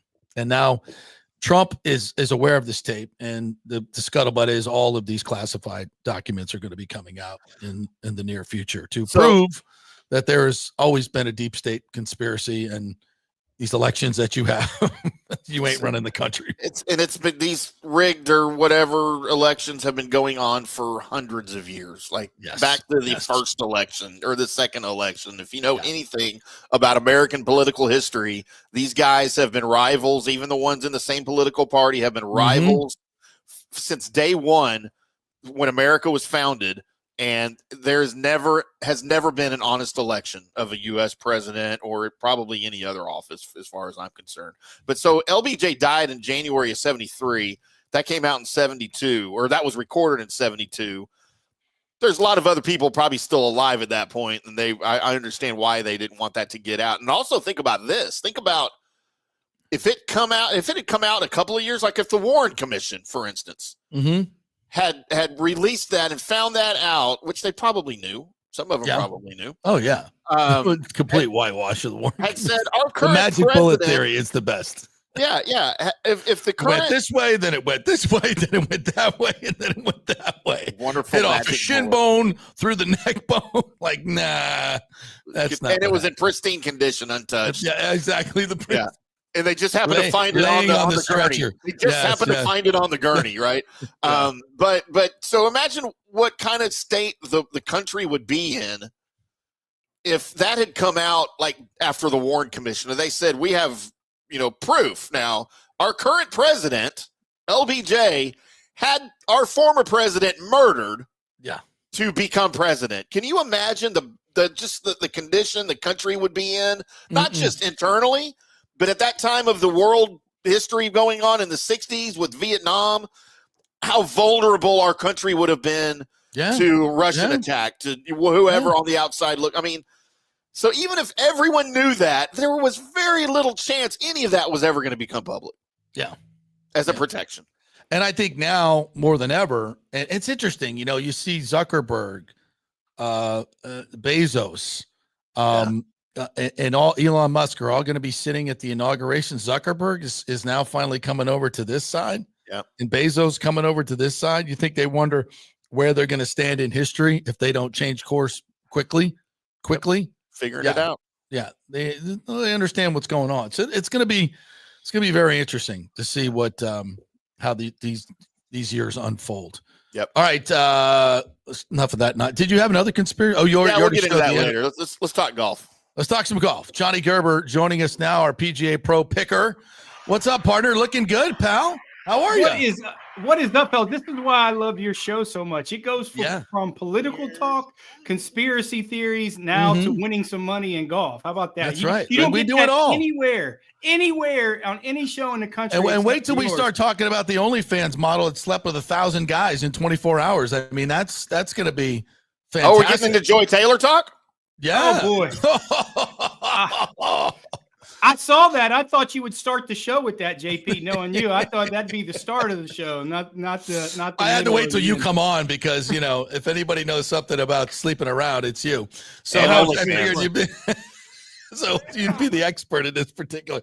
Like, by the way, if you're like number 847 in line, like what's that? Like, where like what do you? It's just like stirring coffee. It's like stirring coffee at that point. I don't know what you do. Like, hey, I've had worse. I don't care. Like, how many condoms is enough at that point? Like, seriously. Like, there isn't. Wrap it up. I mean I'm give me still a not using hazmat one. suit. If it's Joy Taylor, I'm still not using one. I don't even care. I'm selfish. I need to be number one there, and then I'm good. Whatever happens. Because then you feel like, because she really loves me, I'm number one. Oh yeah. It's like the girl at the strip club. She really thinks she likes you after you give her $200. Oh yeah, isn't it funny how that happens? It's odd how that happens. Like throwing a hot dog down a hallway. Yeah. All right, that's enough of that. So, by the way, did you watch TGL last night? The Tigers team. A little bit. It was hard. It was a hard watch last night. I mean, I watched the first one last week. I thought it was okay. I just kind of learned a little bit about it. And, I think it could be relatable maybe to some of the people in the wintertime that go to simulators. It's a big deal now. Yeah. But in terms of last night, that was a tough watch. It's funny part is you can bet on this. I mean, there's numbers and lines that you can. It's not for me. It's just I haven't really grasped it yet. I mean, it was great for Tiger. I didn't really need Serena up there kind of analyzing golf. That was pretty. I was kind of like, I was in and out last night, so I didn't see that part. Serena Williams. Yeah, she owns the LA team, so she owns the LA team. So and I love Serena. Listen, I think she's great, but for her to jump in that booth and try to be an analyst in golf was a little bit painful. I think she said the same word 100 times and thought it was good, but. Other than that, I just can't grasp it. I can't. Was the word vagina? What was the word? No. What was the word? No, she was just talking about Tiger most of the time and how great he was and things like that. I like Matt Berry too. Like he was doing the co-hosting of it. Yeah, so I liked him there, but you could tell he was struggling a little bit with her. Being an analyst jumping up there, but no, I can't grasp it yet. I'm certainly not going to bet on it. That's just like blowtorch and $100 bills. If you want to try to bet, they're not taking it seriously, and you can tell. And if their premise of it is to grow the game, I'm cool with it. But in terms of the betting part of really me diving into that won't happen. It's just too busy, man. I watched about 15 minutes of it. The golf is bad. Like the one hole that I watched, nobody could make a putt. And I don't know how they do the putting greens. They use the same green for every hole. Like, I don't know how any of that works. But there's too much green change. Too much background noise. There's too much background noise. They had music playing while they were trying to hit. Like, and then the crowd noise, I was out. I couldn't do it. They wanted to make it live outdoors or something. I don't know. Or indoors. Indoor still better than live. That's what they're kind of doing. And, yeah, I mean, the simulation, some of the stuff and like some of the holes were kind of cool, but you could really tell, first off, it was way too busy. You have too many people there. You have too many people taking clubs and it's just too busy. And then you could tell on some of the shots that the players didn't really believe. Like actually the shot, I mean, you could see some of like, there's no way I did that. These guys are down. Yeah. They're not overhitting the green by 15 yards or short.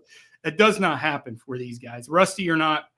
No, these guys are rusty, but they're not missing shots on a regular basis, what they miss in that simulator. So they were just, I think they're a little bit skeptical in terms how like accurate it is. And I think they play it off well. And I think they have to be a little jovial and laugh around them to make sure the audience really doesn't pick up on, hey, maybe it's not the right yardage. Is that live?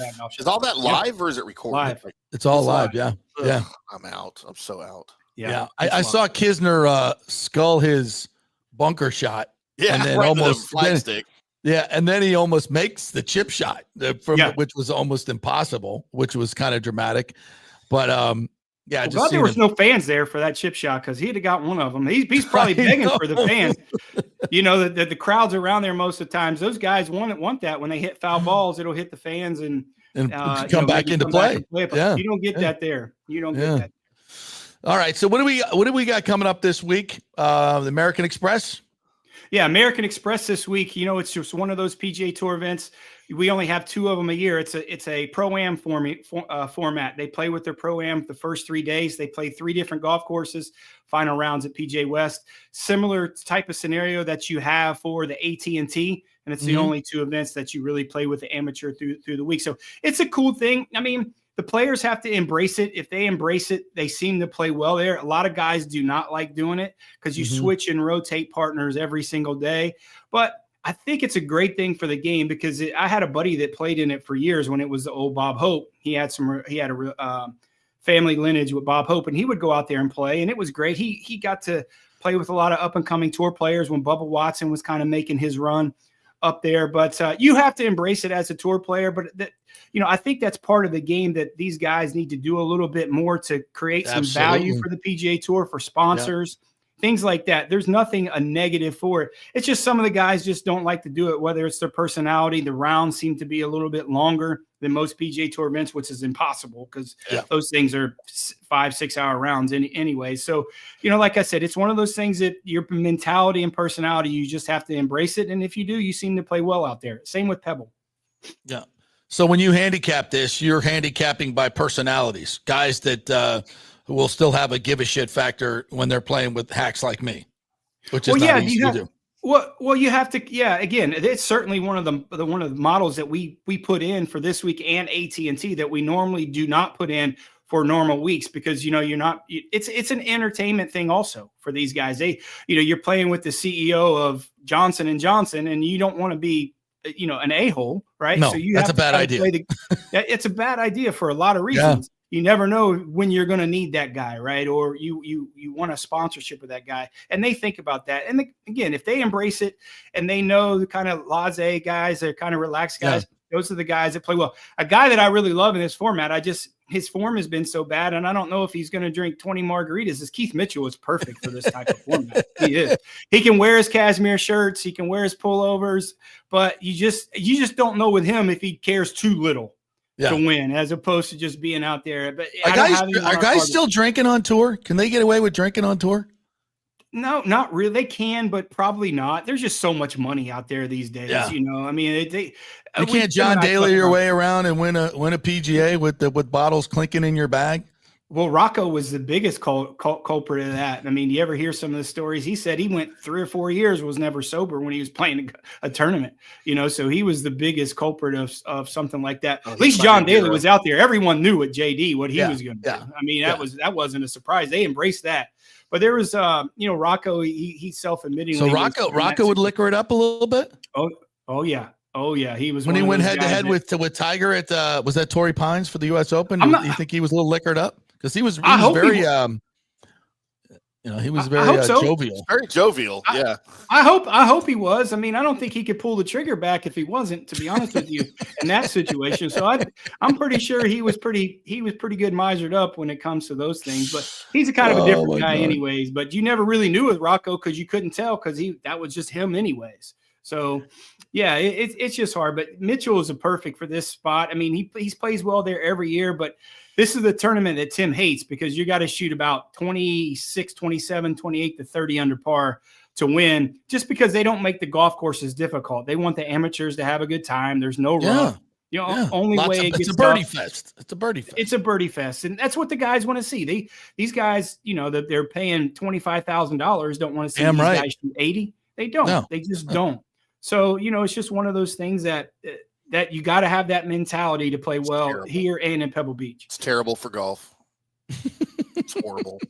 You might be what? Before we get to your picks, quick story. So I'm over at the bar at Palma Sia where all the big not you. There's no way.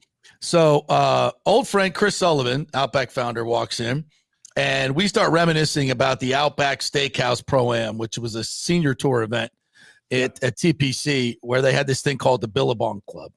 And they literally built an Outback restaurant, 2 floors right next to the 18th green, and had 3 open bars, huge bars. And then in every corner was a different Outback theme. You had the Outback, and then you had Carrabba's, and you had Fleming's, and then you had Bonefish, and I think Leroy Selman's too. So you had all the different foods, all you could eat, all you could drink from Tuesday to Sunday. And it was the greatest thing in the history of sports.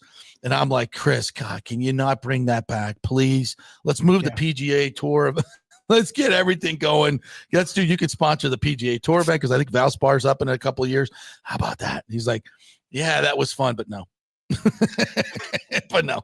I'm like, oh, damn, because that was the best. It was the best ever. And, he would have Kevin Costner's band would come in there. And back in the day, it was so fun. All the Bill Murray was there. It was so fun, but we're not doing it. Kind of like the concept I have in my brain for the future chain of FanStream sports lounges. Yes, all across the country. I like that. Johnny's like, you're the guest bartender. You have the greatest ideas in the world. I love your ideas. It's just where's the money coming from? Yeah. I was always curious. Chris Sullivan being in Tampa for so long, I was always curious, why didn't he move a little bit forward and getting an event at his place, Old Memorial, or being more active in the community and in the golf community there, getting some, because that Outback Steakhouse Pro-Am cost him about $6 million a year. He didn't make school. They didn't sell enough tickets or have enough. They were the sponsor, so it was basically a gift to the community, and that's where a lot of their advertising, their Outback advertising went, was to this event, and it was it was the best. It was the It's best. like throwing a big $6 million party every year. Eventually, exactly. Eventually, you're like, okay, are we done here? Have you guys had enough? And we're like, no, we want more. Yeah, but they like, sorry, gravy train has come into the station and it's not leaving again. Think about if he had it at his own golf course, Old Memorial, they would pay him for the facility itself. Yeah, but I think they want to keep that. They want to keep that private. They don't want the world. Is it all men still? Is it all men still?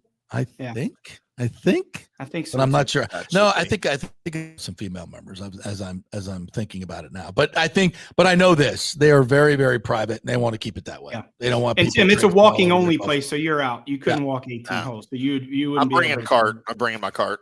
No, it's just like at our place. Tim came out to our place, the retreat that I'm at here in just south of Fort Worth at the retreat.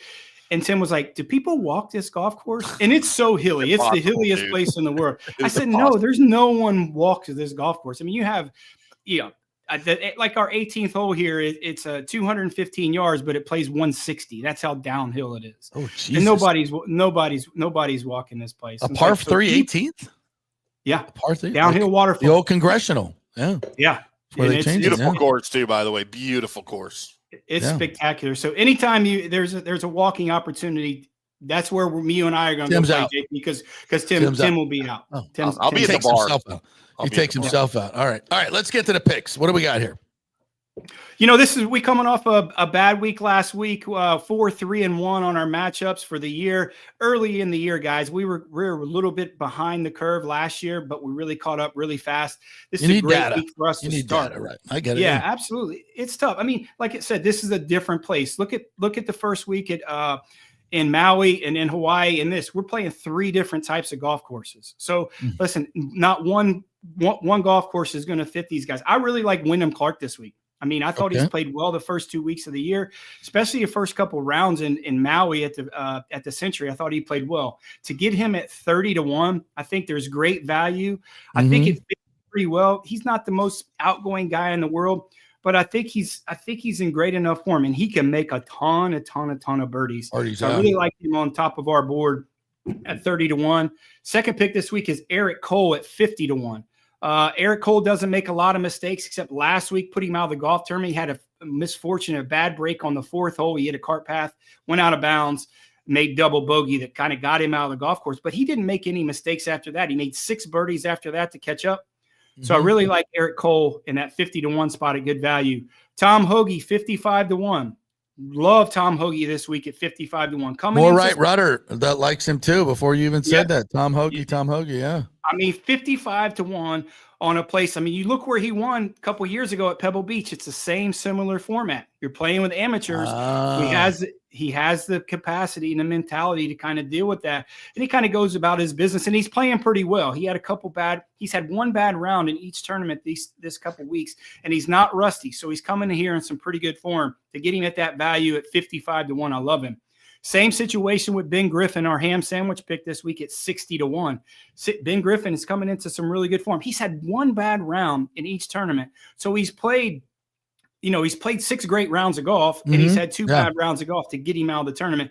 So I think this week, again, playing at a golf course, he can make a lot of birdies, doesn't hit it out of play. The wind might be a factor this week, but that doesn't really bother me. But 60-1 to get Ben Griffin, the guy that's played 2 weeks in a row, love him in this spot. 2 top 10s again.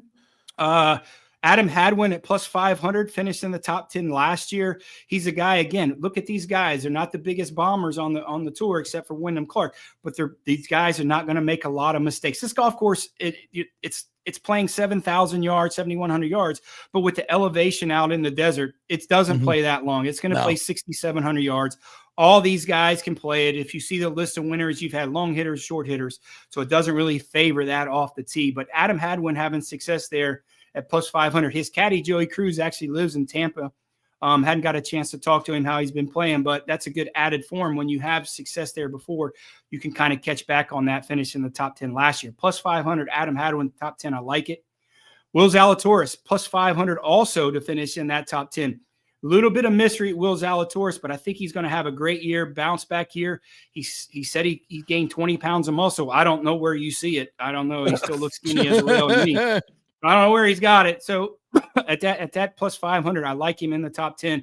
He's going to have a big year. I think he needs more reps to get more confidence. When you get that much weight on your body, 20 pounds, your golf swing changes a little bit. Your mentality changes a little bit. So I really like him in that spot at plus 10. I need see more out of him to maybe pick him in that winner's circle moving down the road. 2 top 20 picks this week. Davis Thompson, Tim's favorite golfing wife on the PGA Tour at plus 200. She will be mine. Davis Thompson. You know, he's played in this before. He likes this type of format. He's not really that big outgoing guy, but RSM, where he grew up in the Carolinas, is a similar type of golf course. What this is, it can get tight in spots. So, with the exception of the grass, I really think Davis Thompson, with his mentality, I think he can really. There she is. There she is. Oh. I really think plus 200 spot. That's so funny. That is the best. Plus 200, Davis Thompson. And Davis Thompson, with Tim showing all those pictures, he might be playing a little bit more than the golf tournament, because if he plays bad again, she might leave him for 10. Yeah. He just might. So that might be a little extra motivation for him to play well this week. And our last pick this week, Cam Davis at plus 280. We've actually had him. We picked him at the Century. Didn't play well. He actually had one bad round of golf, but after that, I believe he shot 65, 66 on the weekend, propelled himself in the Century. He always plays well in this kind of swing, plays well in Hawaii, and then comes over and plays the American Express in the desert. So I like him to finish in that top 20 spot at plus 280. Nice. Well, I told you to bet on Jackson Suber last week. Yeah, I was going to mention him. Yeah, he has to be playing this week. He finished in the top 10. T6 last week. Shot 65 in the final round. Palmacia's own. Yeah, and gets him in the field this week, JP. So he could propel this potentially into some more starts, like a lot of guys have. I mean, it was really impressive how he played. I don't think he's ever played that tournament before. No, and I always said that's a golf course that is really quirky. It's a bit like playing Palmacia. A lot of dog legs. You don't always have to hit driver. You have to kind of plot your way around. So it didn't really surprise me that he played well there. With not, and he's a birdie machine. So I mean, this is a course. If it's set up easy, he can go low, and I mean low. So yeah, I don't have him on a card just because it's very difficult for guys who are not rookies on the PGA Tour. He doesn't have his card, but to play a golf tournament that you don't know. I mean, especially when you're playing 3 rounds, 3 different golf courses, that takes a lot of work to really get to know, get an experience. Good point. Caddy maybe or something like that. But, good for him, man. That's great. You've talked highly of him for a long time. Where'd he go, to Florida, I think? Mississippi, Ole Miss. Oh, he went to Ole Miss? Okay. Yeah. All right. Yeah. Well, that'll won a couple tournaments, SEC tournaments. Yeah. He's a hell of a player. And it made the cut at the U.S. Open when he took Rahm's spot last year when, top 10 golfers, a lot of them didn't make the cut. It was very difficult. And he did. He's a hell of a player. Just experience is all he needs, because he bombs it, just absolutely bombs it. Owns the course record at Palmacia. So we'll be watching this week. He's in the field again. I'm going to give you a name to watch out for, and excuse me if I pronounce his last name wrong. There's a South African kid that's coming up. His name is Gary Player. No. More right rudder wants to know about Echeverria. Nico Echeverria. What do you need to know about him? It's not him. This week. He's plus 7,000. He just thoughts on him this week. No. Doesn't even register. I'll think of it. His last name is Poultiere. He's a 20-year-old South African kid, and he just turned 20 years old, and he's played in every single major already. Mm-hmm. Played in the PGA, the Masters, the U.S. Open, and the Open and the British Open. So once he gets his full-time PGA Tour card, he will be the longest player on the PGA Tour. So when you have that experience, he hits it as far as anything you've ever seen. And 20 years old, big, strong kid, turned pro early, won the Open Amateur Championship, the British Open Amateur at age 16, I believe. It was either 16 or 17. So this kid is an up-and-coming star. He's won a couple times on the DP World Tour. So watch his name. I believe it's Aldridge Potier. I've watched him hit balls. Yeah, played a couple events here in the U.S. I watched him on the range. I said, "There's no way somebody can hit the ball that far. There's just not." And I think that experience playing in all 4 majors before the age or at the age of 20 or before the age of 20, I think that's going to bode well for him in the future. Aldrich Potgeiter. That's it. Yes. Potgeiter. Potgeiter. It's Potgieter. Aldrich. Potier. I think it's Potier. Potier. South African. Yeah. Aldrich Potier. Yeah. Watch out for that kid. Even though I butchered his name, that doesn't mean I don't know he's good. He can play. He can play. Yeah, he can play. All right, Johnny, great stuff. Thank you, my friend. We'll make some money this week, and watch out for his matchups on Saturday and Sunday too. That's right. I appreciate it, fellas. Thanks for having me on. F you, and F you. Peace out. I'm gonna go have a Guinness. See? Bye, Johnny. We'll see you at 5 o'clock Central on FanStream Sports for From the Rough. There you go. See you in a little bit. All right. Yeah, I definitely that FU in Dublin should have been directed more towards the coach. By the way, I want to get into this, but I listened to Coach Norvell did this thing yesterday with they do it's like a webinar for all the boosters and everything, and everybody can jump in and ask questions. And I was just watching the first 10 minutes of it. I couldn't get through it. The guy can't even speak anymore. He when he talks, it's we got our offensive line wasn't very good last year. That it's not very good. So we got to it's not what we wanted last year. And I'm like, holy hell, that's hard to watch. It's really hard to watch. Yeah. Like this show, it's impossible. This show is a joy for everyone. The host is illiterate. My God, it's crazy.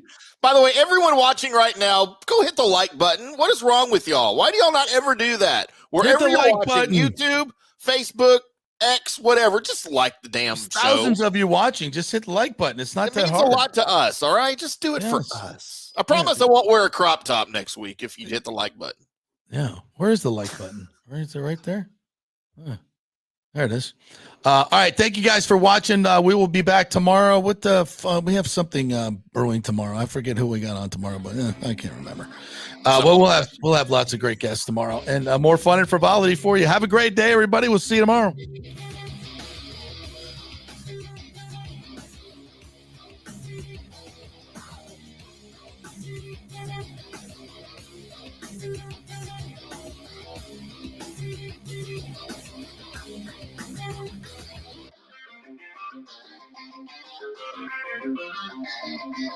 Thank